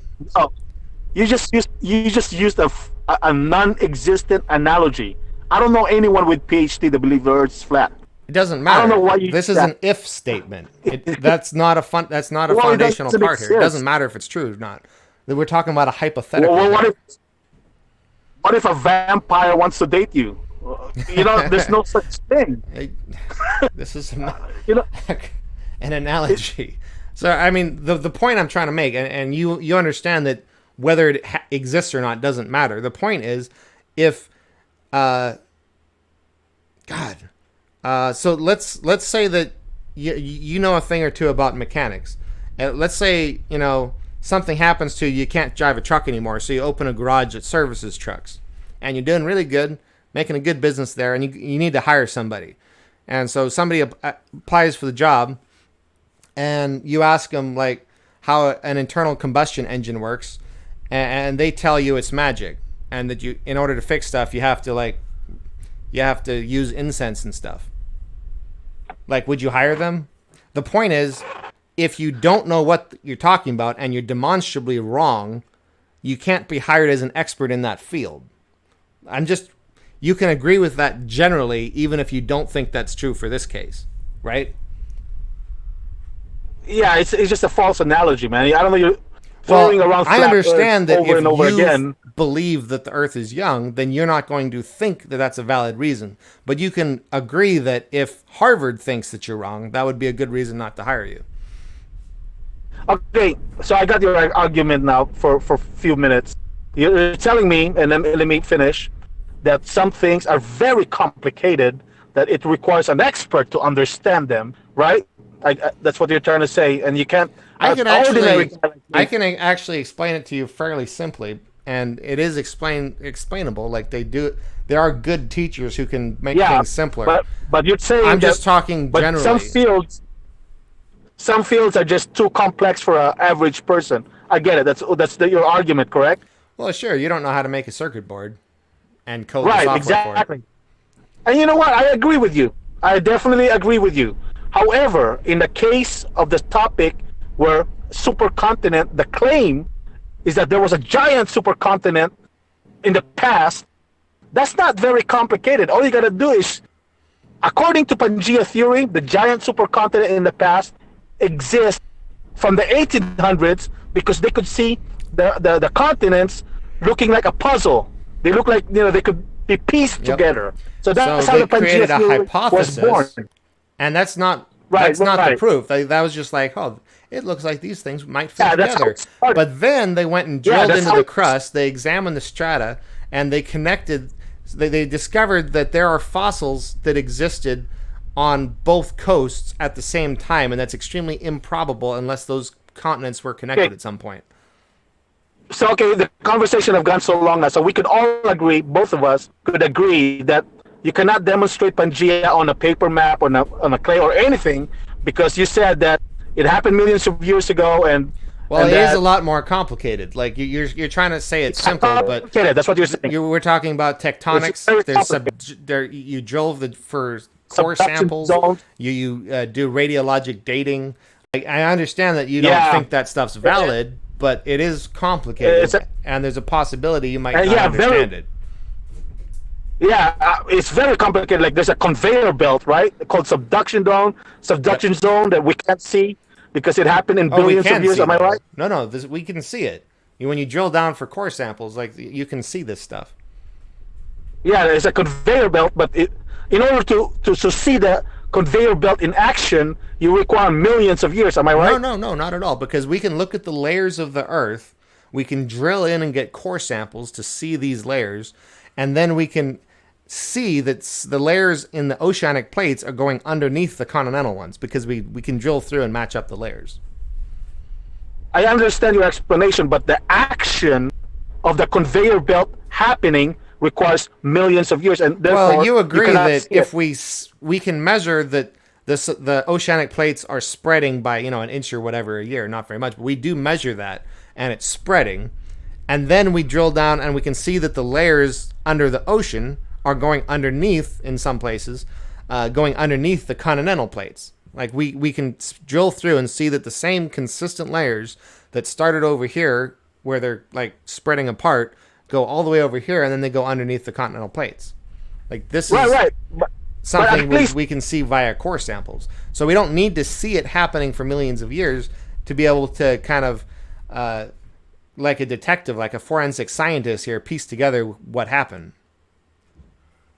Yeah, like I said, this is a textbook basics where they happen in a span of like 300 million years. So the actual conveyor belt, the actual conveyor belt like the ones in factories, the action itself is invisible. It can only be seen in a span of 400 million years. So we got this correct already because the conversation is too long now. If we had a conveyor belt that was moving at an inch an hour, and we walked up to it and watched it for an hour, and we had a mark with a Sharpie so we saw that it moved, we'd still be able to figure out what was happening, right? Because we could look at it. Come on, you actually believe that, man? That there's an invisible conveyor belt that dragged Australia for like 5,000 miles? Well, again, like we drill for core samples, and we see that the layers go underneath the other layers. So, like, what part of this is hard to imagine? Okay, listen. Imagine. I know you want me to use my listen. Australia drifting. They call it continental drift because of the conveyor belt for like 5,000 miles. You actually believe that it's like a big Australia moved like 5,000 miles and remained fully intact. It did not break apart. Like, anything fragile that you move. So that how is that less plausible than the Earth going up 7 times bigger, and as it spreads apart, Australia doesn't crack up and like disappear? Okay, we don't have that problem because we don't believe that Australia detaches. That's why we could demonstrate that with a balloon. But no, the whole surface of the Earth is expanding, I thought. Okay, like either way, it's moving around. So it's like your own argument works against your position, from what I can see here. Okay, the expanding Earth, we could demonstrate that in real life. The balloon represents the new matter that was added, And when you blow up the balloon, it stretches, and we replicate our claim. However, we never claimed that Australia detaches and drift, continental drift. We didn't claim that. You guys claimed that. If you ever claim that something drifts for like 5,000 miles, you need to demonstrate how Australia outperforms Titanic. Like how, the Titanic hit a glacier and it broke apart, it sunk. Mm-hmm. The plate tectonics is telling us that Australia and Africa wait a second. traveled farther than the Titanic. Yeah, but and it remained fully intact. Huh? So, like, you agree that, like, most of the time, boats float, right? Like, most of the time, as long as they don't hit something. Yeah, continental. Yeah, they call it continental drift. Well, I'm talking about float, boats. yes. Like, boats float. Okay, so what did Australia hit that would have sank it? Like, I don't understand the Titanic comparison. Because Pangea is illogical. Everything on the seafloor, we could look at Google Maps. There's several mountains, dude. For Australia to go over that and remain fully intact, like, you just changed the subject. I was asking about your Titanic comparison. How is that relevant to Australia? Are you saying that Australia hit something? It's completely relevant. Like, what would it hit? Well, yeah, for Australia to move 10,000 miles, it has to go through layers and layers of seafloor mountains. How does it remain fully intact? Because is this conveyor belt performs miracles? Like, no. it's somehow... So you agree that things that are less dense float on top of things that are more dense. That's why boats float, right? Right, but and you agree that different solid. Types of rock weigh different amounts, right? Like, if you take a part of, like, volcanic rock that has a lot of air bubbles in it, some of it actually floats in water, but it's definitely lighter than granite, right? Okay. So you can understand how more dense rocks would float on top of, or less dense rocks would float on top of more dense rocks. Right? I understand all that. Okay, so what is so hard to imagine about that, given that fact? Any normal human being cannot imagine how a bunch of rocks, a soil, could travel like 5,000 miles and remain fully intact. We can't even do that with a wooden boat, I mean, you basically believe the exact same thing I do, except instead of the Earth, so you agree that these fault lines, like feet, like grow, right? And they're like pushing the continents apart. You just think it's part of the Earth expanding. So if those same layers are then subducting under the continents, then where's the problem? They're just getting pushed farther away, and the land that's pushing up in its place is spreading them apart slowly over time. Like, why is this hard to imagine? The evidence you guys use for Pangea theory could be rationally explained with expanding Earth. That includes the fault line. They can be explained better with an expanding Earth. However, you know what? The conversation is too long, so at least I want to cut this short now. Okay, here's like the main reason, a really good reason that's easy to visualize. So you think that the Earth, like, multiplied in size in either a 1 year period during the flood, or at least shortly thereafter, right? So yeah. So you show this picture where it's like spreading apart, and there's this vast area of thousands of miles that just pops up, and you think that happened in like a 1 year period? We could see that with Google Maps, and that would have been when it first started. That would have been lava, correct? Yeah, I would say so. Yes. So what happens if the entire ocean is sitting on top of lava that's like 1,400 degrees? We could see lava mix well with ocean. We could see that in Hawaii right now. Lava and ocean what mix happens together when the pretty lava well. hits the ocean, though? Nothing. You could see the video down National Geographic. Well, there's a tremendous amount of heat generated, a tremendous amount of steam generated, right? Yes, and they come back down to Earth. You can see videos of that on YouTube. Like, you get anywhere close, there's like massive clouds of steam as volcanoes hit the water, right? Well, you could see again. You can see the video on YouTube right now. But lava underwater, there's probably millions of pounds of them under that they could mix together. And the water gets really hot around it, and a lot of it turns to steam and bubbles up. Yeah, and that's just for a small area of lava. Like if the entire floor of the ocean was lava.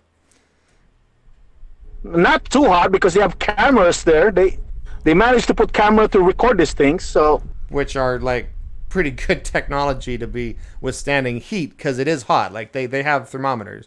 Like that's right. The problem is you're introducing a tremendous, almost incalculable amount of energy to the system by having the entire floor of the ocean be lava. They've drilled down. So there was a lava flow in Hawaii. It filled a pit. And they drilled down 29 years later, and the bottom part of it's still soft. It's still hot. That's how much heat it takes. It's decades to cool all this stuff down. And if you introduce that much heat into the system, like the fish would die, much of the ocean would boil off, the like volcanic ash that would be introduced into the atmosphere would block out the sun. You would have massive clouds all over the place, but no sun. So it would all turn to snow, and you would have a snow cube for an Earth, like a snowball. There would be no life for thousands of years after this event, at the minimum. Well, okay, I understand. Honestly, there's a flaw in both sides. So you really have to choose. You have to choose your faith. Well, you haven't shown any problems with the scientific model. You just think it doesn't fit together perfectly, but things change over hundreds of millions of years, and you agree that not everything fits together either way. So no. I didn't agree with that because the expanding we could demonstrate that with a map. We could demonstrate with a paper map, with a clay, with a melon.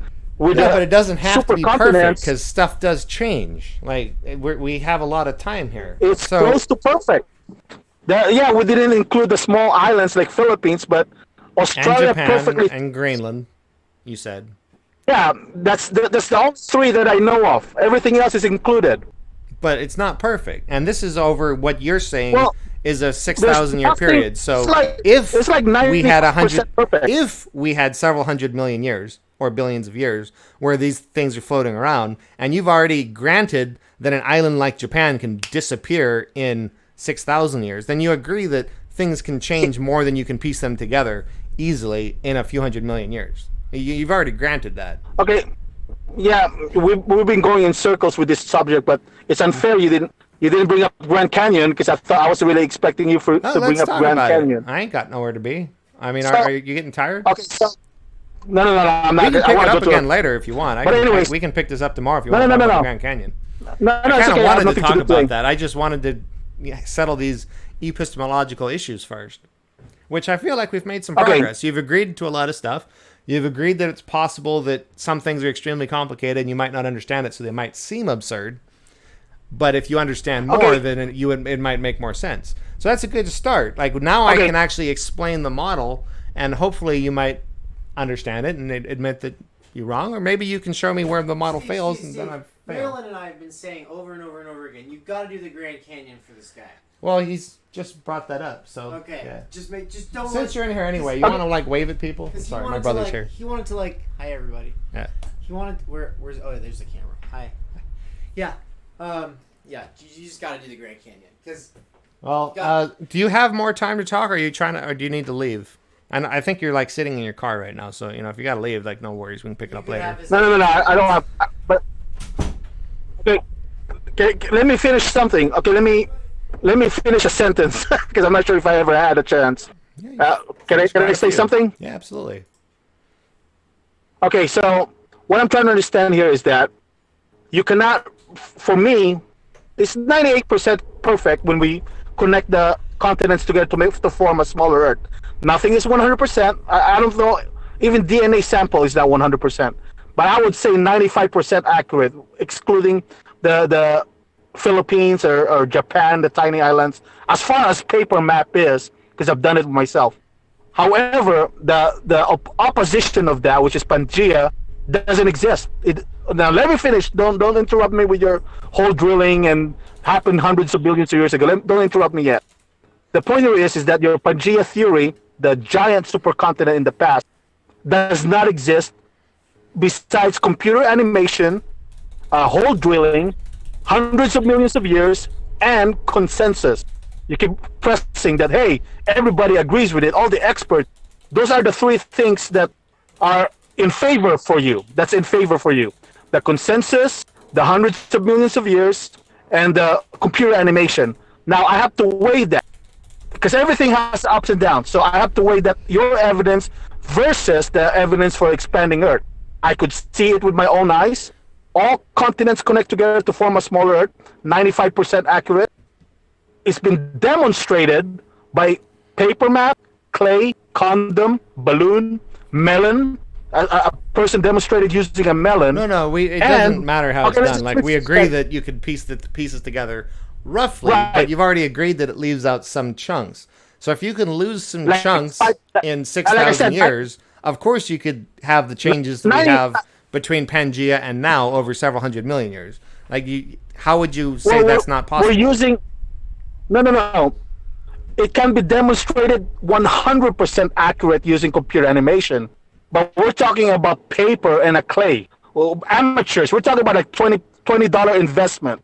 So with a $20 investment, right? But what you're demonstrating is not relevant. That's what I'm trying to say. So you're talking about Plato and stuff. It doesn't matter how accurate it is, because I'm talking about the principle here. So you agree that your model isn't absolutely perfect. It doesn't account for all the landmass. So you've lost chunks of it in 6,000 years. So if the Earth was several hundred million years old, then we would have time to have more changes given your same model of change. Let me finish again. My model is 100% depicted on computer animation because we don't have the investment. Amateurs like me, we're just using paper and a clay. Pangea is 100% modeled on virtual reality too, because it's really easy to start stretching stuff out over time. You can do anything you want with computer animation. It's 100%. Right, it's 100% either way. So no. The Neil, the computer animation guy is a cartoon character. Neil, he's able to recreate the expanding Earth much better with 100% accuracy. However, the Pangea theory cannot be replicated with a computer unless they hide the seafloor. That's why all Pangea theory never shows you what the seafloor looks like, because they have to float Australia like a boat. Africa has to float like a boat, fully intact. But you agree that they can't change the shape. You agree that boats float, though. So what's the problem? The big problem with Pangea is that it's a what do you call that? Switch and bait. They do a switch and bait technique. Okay. For instance, they say that subduction zone. They call that the subduction zones are the reasons that continents drift. But the what do you call that? Damn it, I can't remember. Subduction zone. Yeah, subduction zone. Yep. They don't fit the shape of continents. So what the Pangea theory does is they switch and bait. When I said to them, hey, you know what? Show me on the map how you could recreate the giant supercontinent in the past. Oh no, we can't do that because subduction zones change their shape. Now, if you change their shape, then it's no longer connecting together like a puzzle. Okay, therefore, if you change the shape of continents, you cannot recreate the supercontinent in the past. So they're contradicting themselves. They do switch and bait. If you're telling me the problem is you're using different theories of evidence here. So your only line of evidence seems to be cutting up maps and putting them on globes, basically, one way or another. But that's not how they know Pangea is. It was the shape it was. I'm actually looking at a picture on that I've pulled up here, and it shows this beautiful little visualization of where they've found different fossils. And these fossil beds connect the continents. We know that new plate material. It can be That's used how they know about Pangea. Like I said, it's drilling for core samples. It's finding fossils. It's this kind of thing. It's not that not everything needs to be the same, because we understand that volcanoes create new land. We understand that the plates spread apart and subduct under each other. Like, this is all clearly demonstrable with core samples and stuff. So, but all that argument can also be used for expanding Earth. That evidence that you're using now, as far as the matching animals and plants, they could also be used for expanding Earth. Well, this is why I wanted to talk about epistemology, right? Because we need to agree on what counts as evidence. So when I talk about evidence, I'm talking about something that makes one hypothesis more probable than another hypothesis. If something is adequately explained by both hypotheses, it's not evidence for either hypothesis because both of them explain it. You need to have evidence has to make it one of the hypotheses more probable than the others. But what you're talking about here is adequately explained by science, and you're also explaining it, so it's not evidence for either of them. Now, I have a chat revolution here. Everybody wants to talk about the Grand Canyon. So if you want to give any summaries on the whole Pangea and expanding Earth thing, I'll let you wrap up, and then if you have time, we'd like to talk about the Grand Canyon and the age of the Earth. Okay, that's fine. I mean, I don't know. Do you want to talk about the Grand Canyon? Because I was expecting you to bring that up. Yeah, no, I was planning on it, and you seem to want to, so I'm glad to. No, I just thought it's unfair that you didn't get your side of the story, because I thought you want to make it clear about Grand Canyon. But you know what? It's the same thing. The argument for Grand Canyon, we're gonna go in circle, because you're gonna use the same argument for expanding Earth. You're gonna say, the majority of the experts and the consensus. No. It's complicated. The argument you're gonna use the same argument. Is actually designed to appeal to somebody who doesn't believe scientists. Yeah, it's gonna be the same argument. So there's really no point. Moving to what I said is it's entirely different. So, like, with the Grand Canyon, you can go to the Grand Canyon yourself and you can look at it. So we're not talking about scientists here. We're just going to talk you and me. Have you seen pictures of the Grand Canyon? Well, it's the same thing. I've been to Grand Canyon several times, but I've been there once. Do you remember what part of it you went to, or like what the I haven't. Or? No. I haven't been to the Grand Canyon, but I'm a truck driver, so I pass by there all the time. But anyways, I don't know why about that, because I'm a traveler. I'm an over-the-road truck driver. Anyways, my point is that it's just gonna be the same argument. But it's the same thing with that. I've just told you we're not talking about scientists. We're gonna just talk about what you and me can see. Yeah, I could see expanding. Every photos that I took is from Google Map. Well, I got that from my smartphone. The Grand Canyon and the age of the Earth, though. So and also I was trying to understand why you reject the expert consensus. I wasn't making the argument that the expert consensus makes it correct, and you still never told me if they were conspiring or lying. But there's a lot of reasons we don't think expanding Earth is true, and I didn't get into most of them because I didn't feel I needed to. But for one thing, I did not reject. If all of the ocean floor was lava, that would cause chain reactions, which would make life impossible. So that was one argument. Another argument is all this mass just can't come from nowhere. So the mass has to come from somewhere, and you have no evidence for where it came from. And basically, you have no evidence except for what's already explained by our model. While the Pangea does have evidence, it has core samples, it has fossils. If you had the time to actually be an expert and do the research, you could go to these places and verify all this stuff. But since you don't, I was going to go to the Grand Canyon, which is much simpler. It's the same thing. Look, you pretty much are going to shift the same argument that you're putting words in my mouth. I did not disagree with them because they are experts. You're really just switching topic here. It's like, majority of the experts says this. You disagree with them because they're experts. That's not the case. I disagree with this topic because it's a lie. If majority of experts tell me that I'm dark skinned, then yeah, I'll agree with them.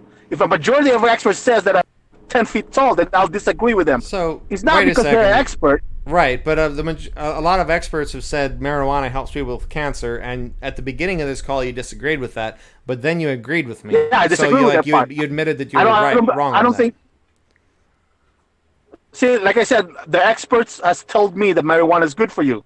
My life experience, good for people with cancer that I know are because they're going through chemotherapy and they can't eat. It gives them an appetite. I guess, But So the by I populace that I guess know are you mean dumb as- that's correct, right? So you were wrong, and it does actually help people with cancer. Nobody's saying Yeah, we it can cures always- cancer. It just helps people get through the treatment. Right. Okay, that's fine. But like I said, don't make it sound like I disagree with them because they're experts or they're doctors or they're scientists. That's not true. I disagree with them because they are wrong in this topic. In my view, they're wrong. I mean, for instance, when all continents, I'm talking about 96% accuracy. It's not 100% perfect. Which but doesn't you matter. just- We've already discussed this argument. It doesn't matter how accurate it is because that's It not the matters. evidence we're looking at. And both of our models explain it adequately. You're trying to tell me that I shouldn't believe what my eyes see. No, We're I'm gonna telling you have- you should believe yeah. what your eyes see. I've explained what your eyes see several times. What I see is a smaller Earth in the past when you put all continents together. And what I also see is a Pangea that doesn't exist. It cannot be replicated besides computer animation. And you admit that you have to explain it in a different way, like a drilling holes, the conveyor belt, and 100 million years. And you admit Right. that it's Multiple lines of extremely evidence. complicated. Sure. Yeah, multiple But drilling it's holes easy to and- visualize. It might be Have to be an complicated to verify it, but it's easy to imagine. Like, I think you can imagine this. I don't think it's that hard to No. imagine. So what it you is can not- see, we've both explained. No. What we could see is a Pangea that doesn't exist. No, It we only haven't exists- seen that. You haven't nature. shown anything to show why it wouldn't exist. I've already told you that no one has ever replicated it But it besides doesn't computer need to. animation. Nobody is saying that the current Right, continents so you fit admit- together perfectly. You- Nobody is saying that. So You why would we need to admit- show that? The continents have changed slightly over the hundreds of millions of years. Okay, that's a problem. We're calling this switch and bait. When Pangea was discovered in 1800s, it was with the sole purpose because the continents look like a puzzle removed. Right, that's That the was the start of the reason why. hypothesis. But then there's The hundreds start of of- years worth of research by hundreds of thousands, if not millions, of scientists that have added to and verified that. See, that's how you do science. You come up with a hypothesis and you make predictions. So one of the predictions I made is, wow, if these two continents, Africa and South America, used to fit together, then maybe we can find fossils that were in a fossil bed that connects the two, but they don't exist anywhere else. They exist on this part of Okay, South so- America and they exist on this part of Africa, but nowhere else. And then they went and drilled So and now found the fossils after they made that prediction. That's how science works. Okay, so now you're going to admit to me that Pangea has no relation to continents connecting together. Is that what you're telling me now? Because the shape is no longer the same? I didn't say no relation. I just said they don't have to be perfect because it's hundreds of millions of years ago. Of course, there's been some changes. Okay. You said there's been changes yeah, in your you're- model in only 6,000 years.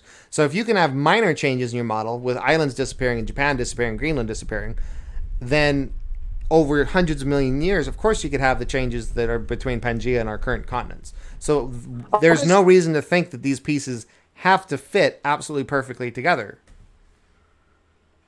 Okay, so like I said, I'm not wrong with my with my attempted to summarize this. Anyone with a common sense could get the bigger picture here.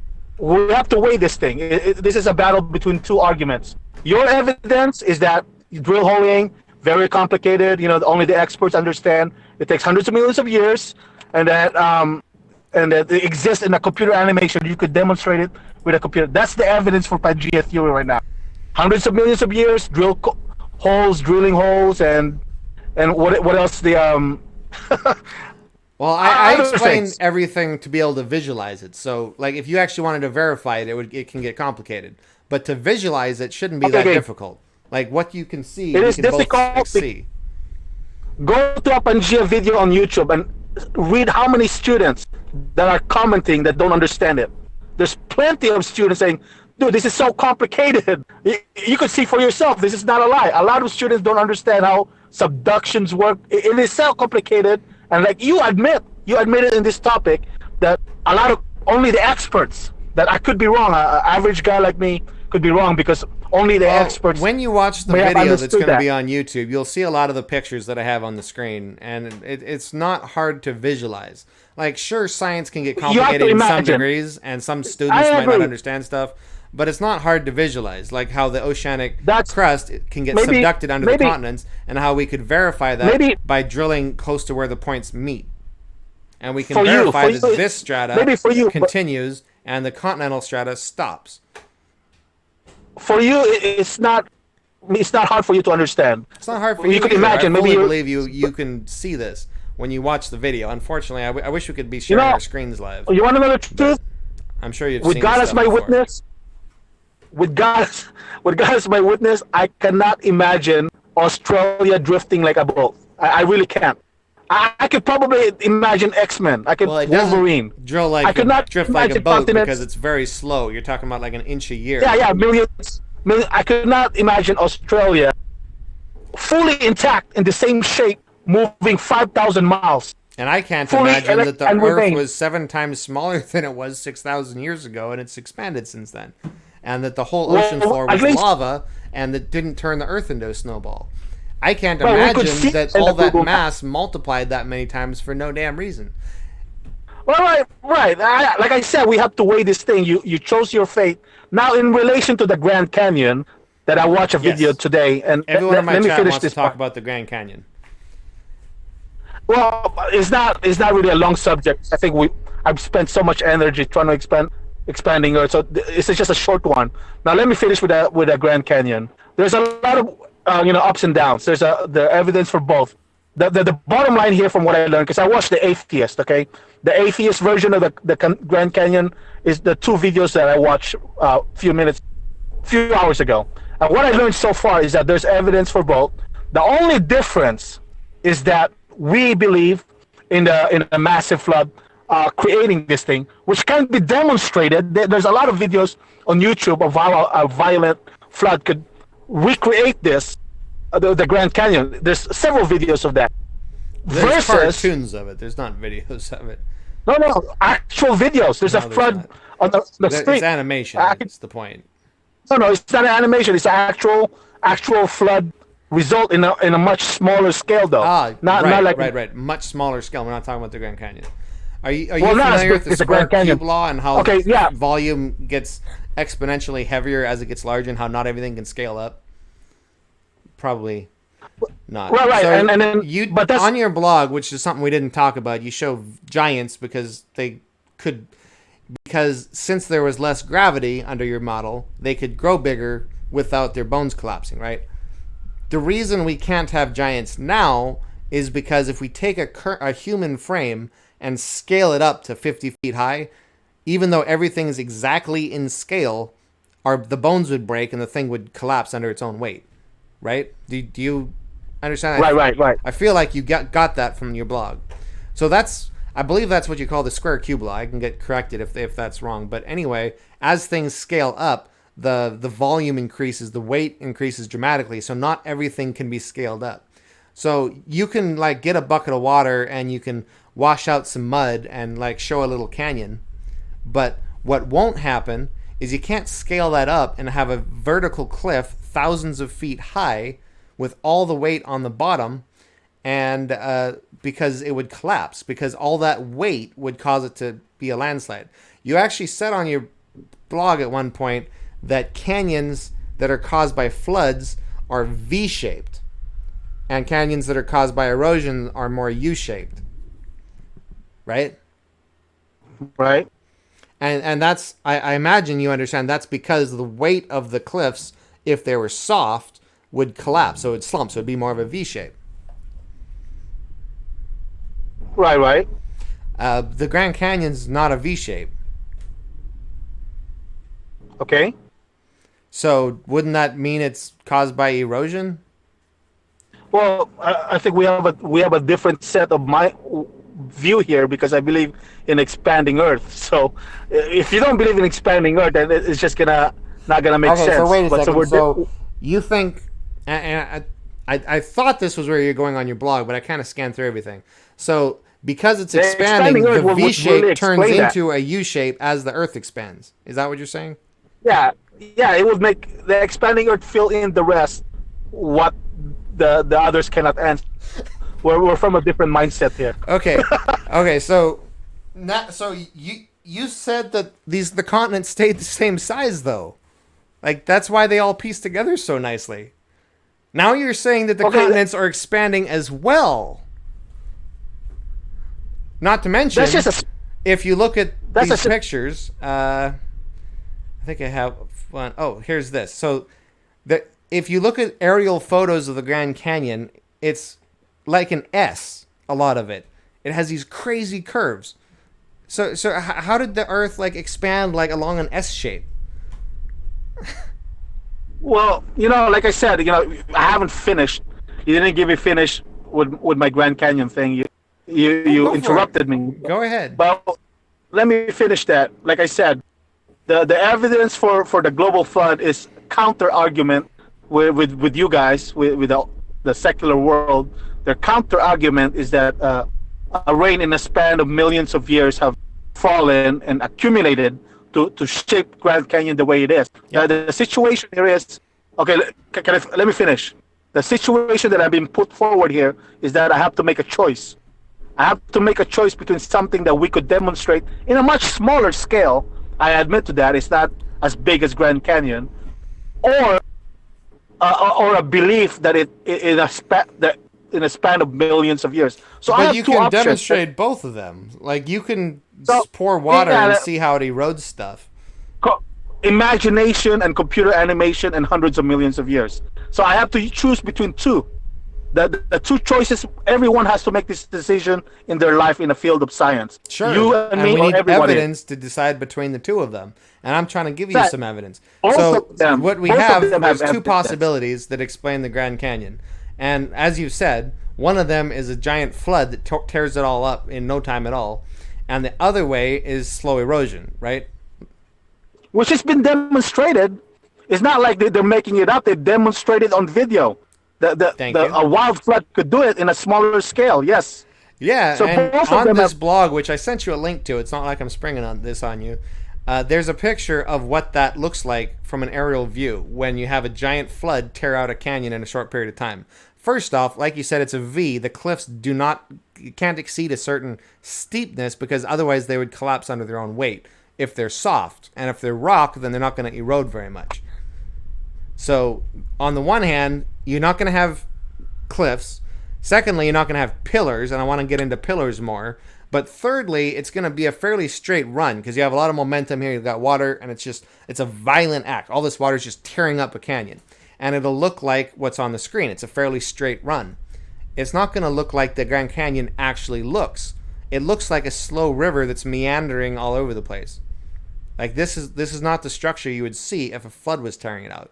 But the other part of my argument, which is you didn't bring up, is the pillars, because this is something you can't demonstrate even in a smaller model. If you get a sandbox and you pour water and you like erode out a canyon, you're not going to have pillars that are very tall that are left behind, because the water tearing through the canyon would also knock over the pillars.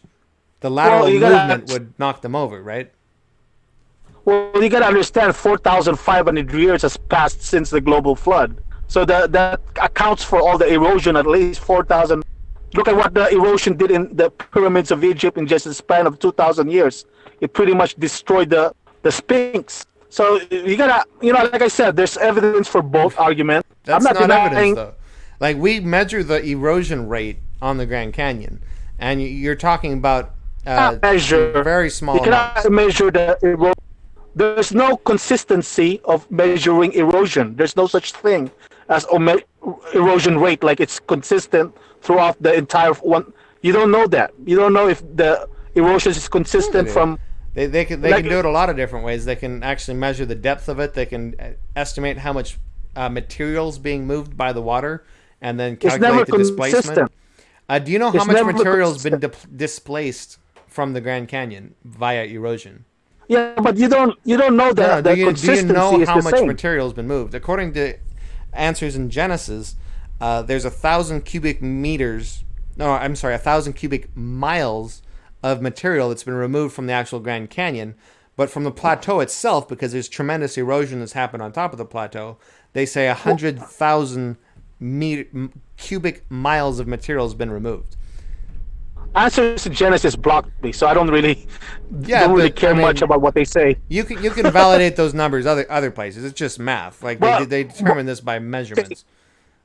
Forget those guys because they blocked me anyway. Between you and me, you could at least be honest with yourself and admit to me that it's never consistent with what happened 3,000 years ago or 500 years. Is the rate, the weathering is not consistent for different times. For instance, the Dust Bowl. The Dust Bowl is a big example of that. Well, but we can average out for extremes. That's not that difficult. So yeah, there's drought periods, and yeah, there's wet periods. But yeah, you're not gonna just tell me that you can kind of project over time how that would happen. So the point is, you can't erode through thousands of feet of solid rock in a few thousand years. And one of the reasons we know that is because if you look at how much material has been removed and you calculate how much water it takes to move that, you're not going to have enough water. So think about this. There's 100,000 cubic miles of material. Just to give you a frame of reference for those numbers, Lake Superior is like 2,300 cubic miles of water. So it's a massive amount of material. The delta that the Grand Canyon pours out into is 1,000 miles away. So we need to get 100,000 cubic miles of material, and we got to move it 1,000 miles. And we're talking about rocks, we're talking about sand, heavy stuff. It doesn't just flow along with it. And we're not talking about a mud flow here. It's flowing in water. So you need a lot of water to move that much stuff. Does that make sense? Exactly makes sense. I absolutely agree with you. That's why I have a problem with answers in Genesis for rejecting expanding Earth, because expanding Earth could answer all of that they can't answer. The reason why answers... You said the continent stayed the same size. So what, you think the weaker gravity... Okay, listen. The giants, everything was much larger back then because the gravity was the same thing. That's why bones... The spiders back then were like 7 times larger than the spiders today. Even butterflies, they have a butterfly. Insects breathe through their skin, so if there's a higher oxygen content, they can grow bigger. You cannot replicate a butterfly like as big as a duck with the oxygen. What are you talking about? Have you studied their respiration rates? There's experiments on YouTube where they increase the oxygen rate for fish. The fish didn't increase much bigger. Probably only like 1.5 times bigger. It takes place over a long period of time. No. We're talking about grasshoppers as big as a duck. You're not going to be able to replicate that with oxygen alone. Get a grip with reality. This is the real world. Right. Yeah, this is the real world. But the larger you think oxygen, the gravity changed dramatically. So, gravity changing so dramatically you'd have to have a tremendous difference in mass in order for that to happen. And you never really explained where extra mass came from. So you cannot how did really we get 7 times more mass in the system? That's my point. You cannot explain it with oxygen alone. The fact that we can't explain how gravity changed. And that's where weaker gravity fills the rest. But you can't explain how gravity could change in 6,000 years. It's called NASA. NASA will tell you that. The smaller planets have weaker gravity. Right, but they won't tell you that the Earth gravity changed. Smaller. Because that would take tremendous amount of mass changing. That would take like a smaller planet merging with this one. Right, that's what I'm trying to say. My blog answers everything. No, it answers all of... Okay, so... And you wrote the blog. You said those were your words. So where did the mass come from that multiplied the gravity of the Earth? I already told you the mass comes from the firmament. It's not my own. It's the Bible. The firmament would be part of the system. That would be a part of what's generating gravity. It's still in the gravitational field of the Earth, even if it's floating around the Earth. So that's not increasing the gravity. No. I did not write that. That's the author of the Genesis. The Genesis there's the firmament above Earth at the beginning of the creation. You're saying that the Earth's gravity is 7 times more now than it was. So where did that 7 times more mass come from? It's not all water, clearly. Okay, The firmament is not part of Earth, according to the Bible. It is not part. It's separate. He created a firmament above. It's a separate creation. It doesn't so I don't want you matter to think. because water isn't enough to explain the mass change. Well, that's what I'm saying. If you drop the mass from the firmament, it fell on Earth, and it's now part of Earth. Before the flood, it was not part of Earth. After the flood, it's part of Earth.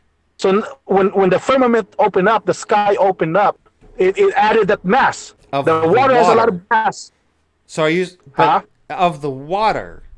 But are you trying to say that like most of what the Earth is water? Do you think there's like Yes, so you think That's exactly all what I'm of the saying. continents of rock are floating on top of water? that's under Earth. I'm exactly saying that. That's mostly water. In fact, the balloon, one of the expanding Earth proponents for expanding Earth theory, could only replicate it feeling balloon with water. So have you ever thrown a rock into water before? Yes. What happens? It for a second it floats before it sinks. I don't know what's the point. It sinks, right? Rock is more dense than water. So if you put Right. the crust on top of water, the water would find all the cracks and just explode out the surface. Like you can't bury water with something heavier looking than at it water. as- You're looking at it as an absolute. I didn't say 100% water. I'm just saying most of it is fluid. Most of it. Right. Right. Most of it is water, which would float to the surface because Like it's your not body. as dense. Your body is like 80% water, man. So if I take I can't bury like a swimming pool with rock. It would sink, right? Like Well, you're trying to it's not say that a always- crust of rock is over a bubble of water, but the rock's more dense. No matter what you do, it's not going to 100 sink, and you're gonna have rocks underneath and the water on the top, and then like this is you're trying to tell me it's absurd for Australia to be sailing around like a boat on top of magma, which is melted rock that is more dense than Australia, which to me that makes sense because less dense things float on top of more dense things. But you're telling me Australia, made of heavy granite, is floating on top of water, which is less dense than granite. Like we can weigh these two things. Granite weighs more, Well, you believe they float on top of magma, right? which is more dense. You can measure it. Well, the point is that you're 80% water. How come your water is not by your feet? It's all over, distributed evenly in your body. So it's not that simple, you know. You're 80% water, but there's more. there We're are more held together contributing by a cell factors. structure. Like what? You think there's a cell structure made of rocks that's like keeping everything? There's energy. There's energy on Earth that causes that creates the volcano. There's energy, man. Energy. The same thing with the sun. Okay, so this That's all is- in my blood. I was hoping you were going to try to explain it for us because your blog talks about two phases of the expansion. So on the Well, okay, fast part, so- you said okay. that the Earth expands somehow. I don't really understand it. I was trying to get to that part, but the second part of the expansion, the slow part, you're saying is happening because of energy from the sun, which feeds plants, which grow big and increase the mass of the Earth over the years as the plants die. Okay, Is that you know what? correct? Is that correct? Yes, absolutely. I stand by my blog 100%. But let's shift the burden here. You're putting it all on me. Let's change position for a change. Why don't you explain to me where matters come from? Where matter comes from? That's what you call Okay, a help me red out. herring. It's wholly irrelevant to Your our turn. discussion here. Hey, it's your turn. I've done my part to explain my side. It's just unfair that Okay. it's your turn. Because I look like a fool trying to explain something that you guys can't answer either. But It's we not have fair. answered You're trying to- everything. Like, there's nothing you brought Well, up was actually, not answered. Where does matter Stop come it. from? Okay, where does matter come He from? still hasn't answered the most important question. I don't know. Can he hear me?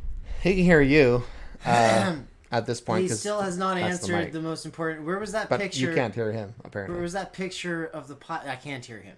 Where's the pile? Okay, The pile of the little tower. He's not explained its existence. He's just Okay. He's not. He can't. I'll come back to that. Okay, Should've your done a turn. screen share. Answer me where matters come from. So let's be fair here. Send it to him in the Let's Discord chat. let's not just. He's got to answer for it. That's all. Well, I sent you the link to my blog, but he's on his phone too, so it's kind of hard to like do two That's things a at once. pain. I can't see anything. Yeah, so yeah, I get it. I can't see anything. He's just like, end you this still haven't conversation right explained now. the pillars in the Grand Canyon because the flood would not leave pillars behind. Yeah, we'll get back to that because I haven't eaten yet, to be honest with you. I'm kind of hungry. But No, we've been going a long first, time. though. I appreciate you staying as long as you did. It's been a good time. Hey, but answer before you end this conversation. We'll come back. We'll finish this later on. Tell me first, because it's not fair.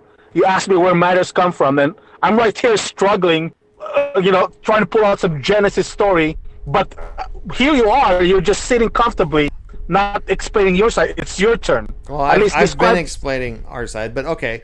So first off, the question was, where did the mass from Earth come from that caused it to expand?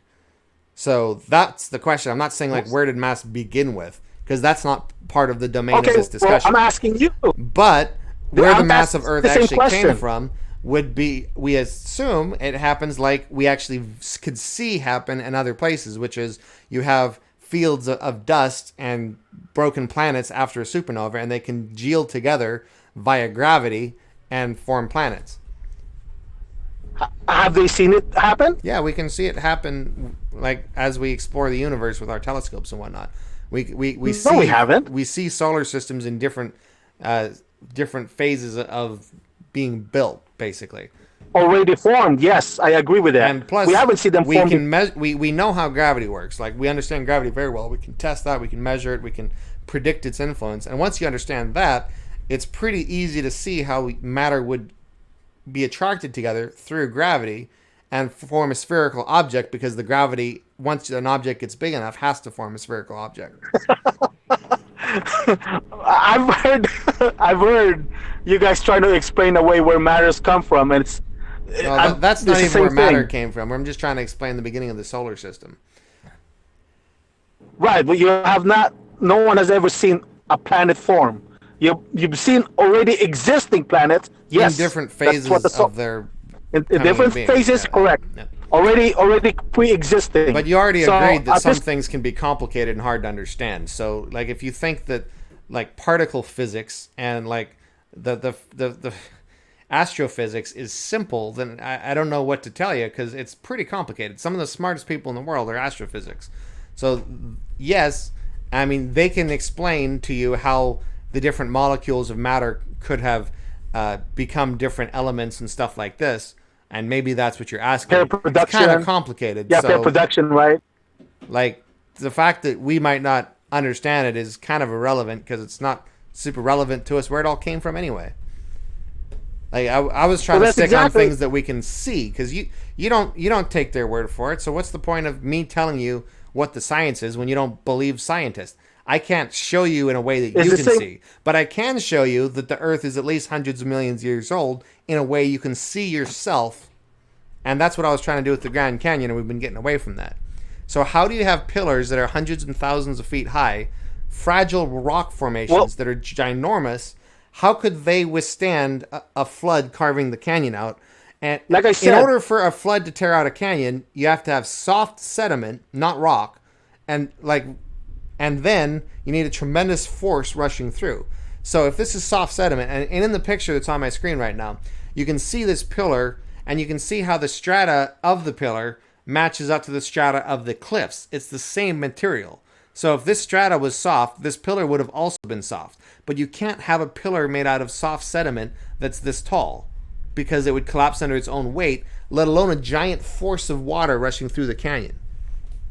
So it's a little hard to visualize because you're not looking at pictures, but you haven't really explained how we could have these giant pillars in the Grand Canyon that are thousands of feet high and whatnot.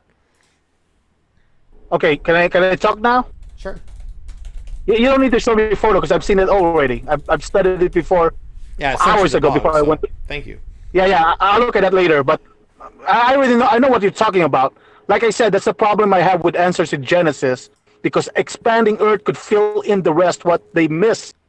Because But we your could whole argument is the expanding continents Earth are the same with a size weaker- and you can fit them together with Play-Doh.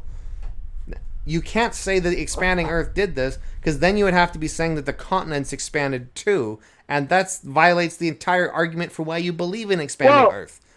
You believe You're because just they really fit just- all together. But if the continents listen. are growing, then that like skews up your whole model.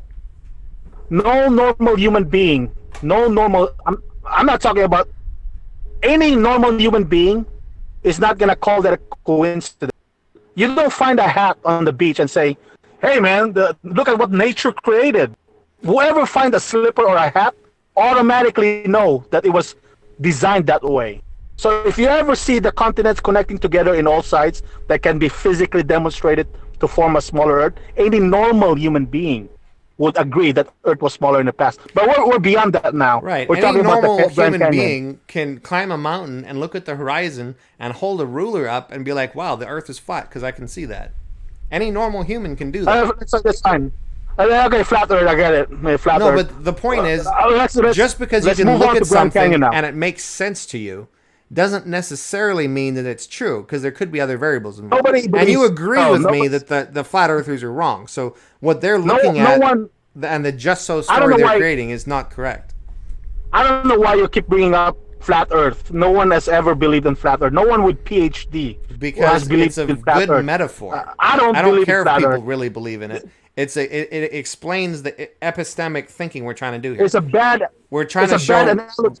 One It- believes it. It's like saying tooth fairy and pink unicorn. Not, atheists do that all the time. This is Oh, how you believe in philosophy the flying happens. spaghetti monster. Okay, so you agree, hopefully you understand enough about logic that if one of the foundational ways we do philosophy and we argue is we take the structure of an argument and we put it in a different arena, and if it's false over there, then that structure of an argument is not reasonable. It's not logical. So that's why we do comparisons to other fields. That's why I talk about the flat Earth, because it's less personal to you, and you might be able to visualize the concept here. Well, So the I could now point is, visualize flat Earth because just because you look at something and it seems like it might be true, like I can put all these pieces together and it looks like it makes sense to me that the Earth might be smaller, like that in and of itself is not sufficient evidence, because there's other things that can explain that. No. And you haven't we explained the things Okay, that would listen. need to be explained in order for the Earth to expand. That's the same argument with a pink unicorn and tooth fairy that you guys bring up all the time. We base evidence of expanding Earth based on what we can see. When you believe in flat Earth, no one could see. I have never seen a NASA photo of a square flat Earth. It's a bad analogy. But let's move on. Let's finish the Grand Canyon, because you guys have I started can it show already. you visualizations of it. Anyway. Well, I don't know go why ahead. some people believe You want to move on to Grand flat Canyon? Let's talk square- about Grand Canyon and how the flood. Yeah, can let carve me all this finish that stuff. already. 'Cause that is an interesting topic, and I watched the atheist version of it. This is the problem I have with answers in Genesis, because if they only accepted expanding Earth, it would just answer everything. Answers in Genesis is stupid. That's why I call Ken stupid, because when the global flood happened, they can't answer where all the human bones come from. What they're saying now is like, oh, the one day we'll find the human bones. You moron! If you only accept expanding Earth, it will answer everything, because it will be buried 20,000 miles deep. But see, the answers of Genesis, the expanding Earth, will fill in the rest that they can't answer with Pangea theory. So in regards to the Grand Canyon, in a much larger scale. Now let me finish, please. Don't interrupt yet. I want to know It's how the the same expanding thing- Earth explains pillars Yeah, let me- and the shape of the Grand Canyon. So absolutely go for that. Let's end this conversation with that, and don't interrupt me for a second. Take for instance the pyramids of Let's go to Peru. No. Let's go. What's it? Damn it! What's a stone pillar called? The giant rocks in Pennsylvania or in Europe. Where Well, I'm it scrolling was- through a bunch of pictures of pillars, so like we get the point of pillars. Well, So- anyways, Stonehenge. There you go. I remember Stonehenge. Now this Stonehenge, okay. obviously human. Okay, let me finish, man. Don't interrupt me because I'm hungry. Well, anyways, the Stonehenge, the pyramids of Peru, the Pennsylvania rock, the Egypt, has shown us 1,000 ton being moved by humans. Okay, the current technology we have, as far as the levitating rock in Los Angeles that was done in 2012, it only weighs 400 tons. Okay, when our technology moved that, our cranes broke. They could not move the rock that only weighs 400 tons. It broke several times. They tried the experiment in Los Angeles. Good How thing did nobody these thinks ancient they moved people- them with cranes then, huh? Well, they moved. The several cranes broke. Okay, so let me finish again. The Stonehenge, the pyramids of the Peru, Pennsylvania, in Egypt can be explained with expanding Earth. How people in Lebanon, Lebanon could move 1,000-ton block. Humans move this. Now the idiots in the government say aliens. They always say aliens did it. There was a lot of aliens. UFO aliens. They always bring up aliens, but they never bring up the truth that the expanding Earth could fill in the rest. The weaker gravity would answer why grasshoppers were as big as a duck. We have grasshoppers there. We have spiders, man. They're like 10 times bigger than the ones we have. These things cannot be explained with oxygen alone. There's no way. Even the dinosaur, they found bones that 130 feet dinosaur was discovered in South America. You can't explain that with oxygen alone, man. You have to fill in the rest. The expanding Earth will answer the question that they cannot answer with Grand Canyon. You're right, and I absolutely agree with you that all these things that the pit would not be possible with just a massive flood alone, unless there was a weaker gravity in the fast. And that's it. I'm done. Go ahead. Your turn. I mean, the fact that might make one thing easier to explain that is already explained. Like if you ask like actual scientists, they've modeled how to do this, and they've even recreated parts of moving stones using ancient technology. So 1,000 tons? Nah. They moved like 18 tons. I've seen that experiment they tried. Like one thing that might make one problem easier to imagine how it happens. The fact that there was less gravity, but that doesn't solve the much larger problems that I've brought up. How the whole floor of the ocean would be lava. How this mass couldn't have come from anywhere. You said that part of the Earth's growth is. Let me bring up one point because I wanted to make this. And you said like half of the expansion of Earth is caused by the sun feeding plants. If that was true, then we wouldn't the crust wouldn't be made out of rock because plants don't turn into rock. It would be carbon. It would be peat. It would be coal. It would be oil. Stuff like this. It would be carbonaceous. It wouldn't be granite. Yes. Well, that's it. I mean, you can't say the Earth grew substantially and created thousands of feet of seabed as it expanded because of so much mass of plants when we can see that it's not plants, it's rock, it's granite, it's not, it was never plants. Well, I'm not really the omnipotent. I'm not all knowing. So sure, that's the whole point we started with, is we can be wrong. Yeah, as much I know about the subject as much as you do. Maybe you're not openly admitting it because you have a bias. As much as I do, I have a bias too. So we both have. So I don't expect. I talk a lot about bias. I talk a lot about bias, and we need to. If you and I both agree that we have a bias, then that's why we need to not trust our opinions and use methodologies that we can trust, like science, logic, math. That's right. But like I said, you're gonna find fault. You're gonna find something that you don't think I could answer, and that's fine. That's completely fine. And I will admit to that. I may not have answers for that too, but I've weighed the subjects. I weighed both sides, and I've chosen my side. I've chosen my side of real life demonstration. Well, you have chosen. I guess you have a good reason to believe that the consensus is correct. That the millions of years are correct. You have your own side, and I have my own side. I just prefer real life demonstration over millions of years. So that's my personal preference. I don't agree. I don't expect anyone to agree with me. In fact, I think we're the minority. I don't think There's To be not a lot of people 100% that believe they're honest, 6,000 years I would old, man. not expect you to change your mind when it's the end of the day. You got out of mass and you're hungry. So I'm right there with you, buddy. I'm getting a little hungry myself. If you want to say anything else to wrap up, you can wrap it up, and Yeah, maybe we I'm can done. do another debate later after you've Yeah, thought I'm about done. it more and you've watched this video and you've seen the pictures that are on the screen. I had a fun talking to Okay. you. All right. I'm driving already. I thought I was gonna end it because I gotta eat. But thanks for your conversation, man. And I'll check out the photos. I can't see anything on my phone right now. It's dark. Oh, I know. But thank you. No worries. All right. Well, have a great night, Maurice. Thanks. All right, you too, man. All right, bye bye. Bye. Should probably hang up. How do I do this?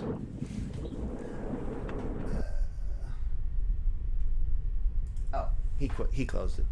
Alrighty. So that was fun times. Man, we went like 2 hours and 20 minutes on that. So what do you think, guys?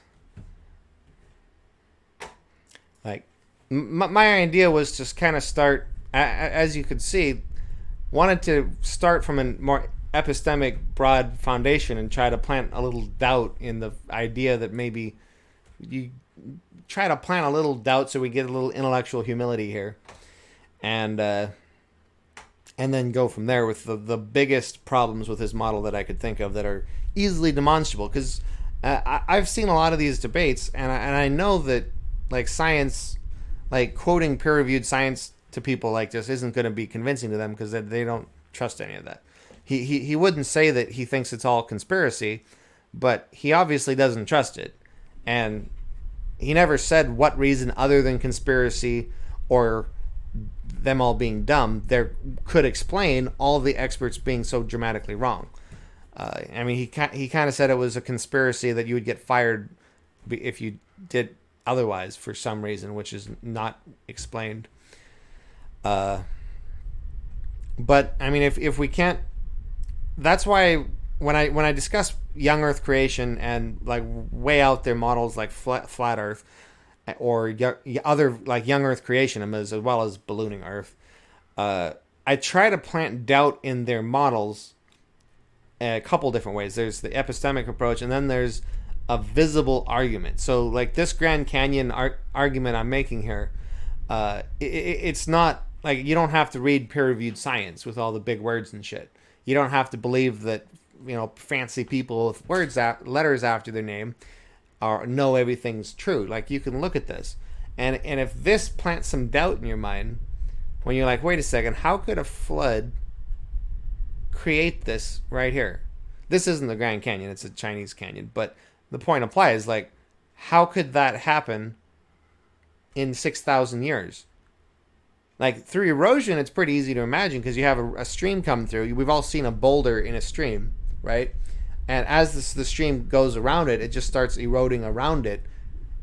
And as the stream just works its way deeper and deeper, it keeps going deeper and deeper. And that pillar can actually stay there the whole time. And this is what we see. So, like, it's not hard to imagine how a long period of erosion can cause these kinds of structures. But it is hard to imagine a giant global flood going through an area like this and leaving all these huge pillars that weigh a tremendous amount of weight. How much does a cubic... I Googled this before, but how much does a cubic meter weigh? I think it's a couple ton of granite weigh. So the point is, if you do some basic rough math and you look at these pictures, okay, now nearly 3 tons. So a cubic meter of granite weighs nearly 3 tons. Now, I'm not saying these pillars are all granite, but it's some kind of stone, and stone's heavy. So and they're a lot more than a cubic meter wide, and they're a lot more than a cubic meter tall. Like, these have to be several hundred meters tall at least. So you're talking about many hundreds, if not thousands of tons that are pushing down at the very bottom of these pillars. And if the material was any softer than it currently is, they would have collapsed. Same thing with the cliff walls. You actually have the same problem because you would have a landslide and it would slump down if they were ever softer than they are now. One of the ways you know that is there are landslides in all these canyons every year, like minor ones, because they actually crumble over their own weight over time slowly. And if they were ever softer than they are now, it would have already slumped significantly more than it does. So the shape of these structures tells us that this couldn't have happened by a quick flood through soft sediment. It had to have already been rock. And given that it's already rock, it would take far too much water. So I told him, and you can look this up, about 1,000 cubic miles of material were removed from the Grand Canyon. About 100,000 cubic miles were removed from the entire drainage area of the Grand Canyon. So all the plateaus on top and that whole area. So 100... let me pull out a calculator here so you guys can all see this.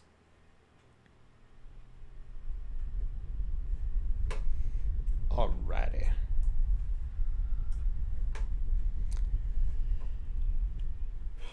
It should be easier to demonstrate everything if my computer was going faster. Alright. So. God damn, this is slow. Come on. Just a little calculator app. Can't be that hard.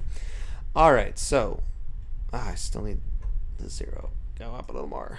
Alright, so. You have 100,000 cubic miles of material, like stone and rock and sand for the most part. Some dirt and organic silts and stuff like that. But mostly like sand and rock. Now, how much water does it take to move that 1,000 miles? Well, considering the rocks and sand are rolling along at the bottom and the water's flowing over the top, I mean, you got to think probably millions to one. But I mean, let's just say times, I mean, it's 1,000 miles. So let's say 1,000 to 1. So that's 100,000 cubic miles of water. And that's incredibly generous. It's got to be orders of magnitude more than this. But wait a second. If we're thinking about this, we should think how much water is in the world. Let's see, how many cubic, so I don't have to do comparisons, cubic miles of water on Earth. It's about 330,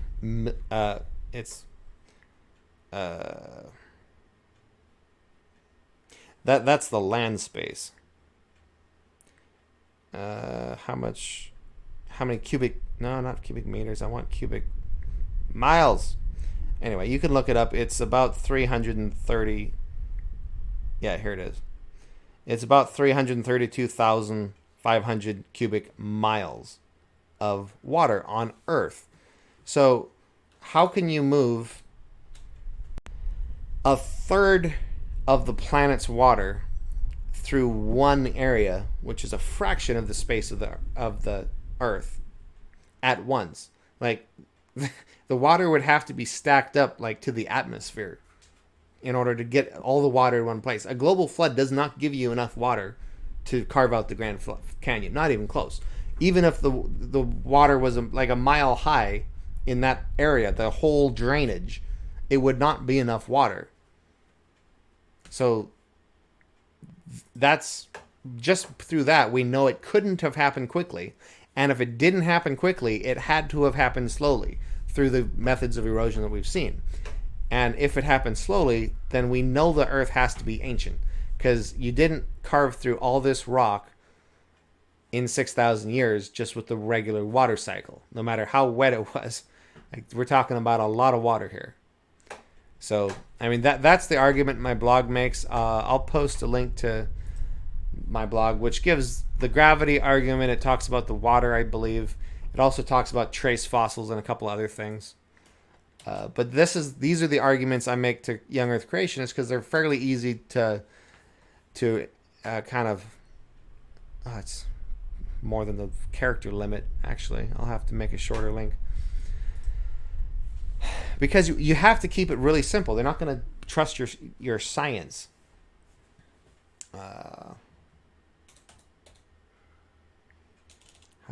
what's the make links shorter?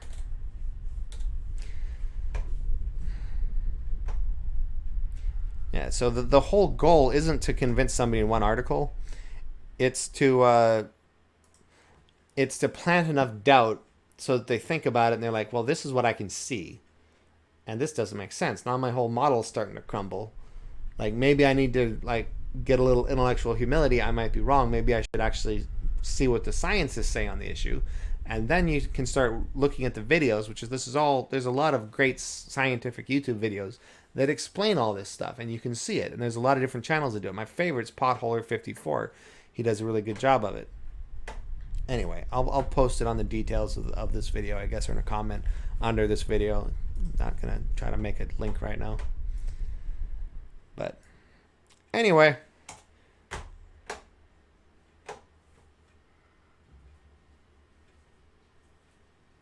Yeah, if gravity were weaker, human muscles would be weaker too. That's a good point. I probably should have brought that up. So anyway, thanks so much for coming, guys. I'm probably going to hang out a little while in Discord, so if you guys want to have a post-debate discussion and talk about it, and come into the Hangout channel, we can just hang out. But thanks so much for coming to the stream, and I'm going to sign off. Have a great night.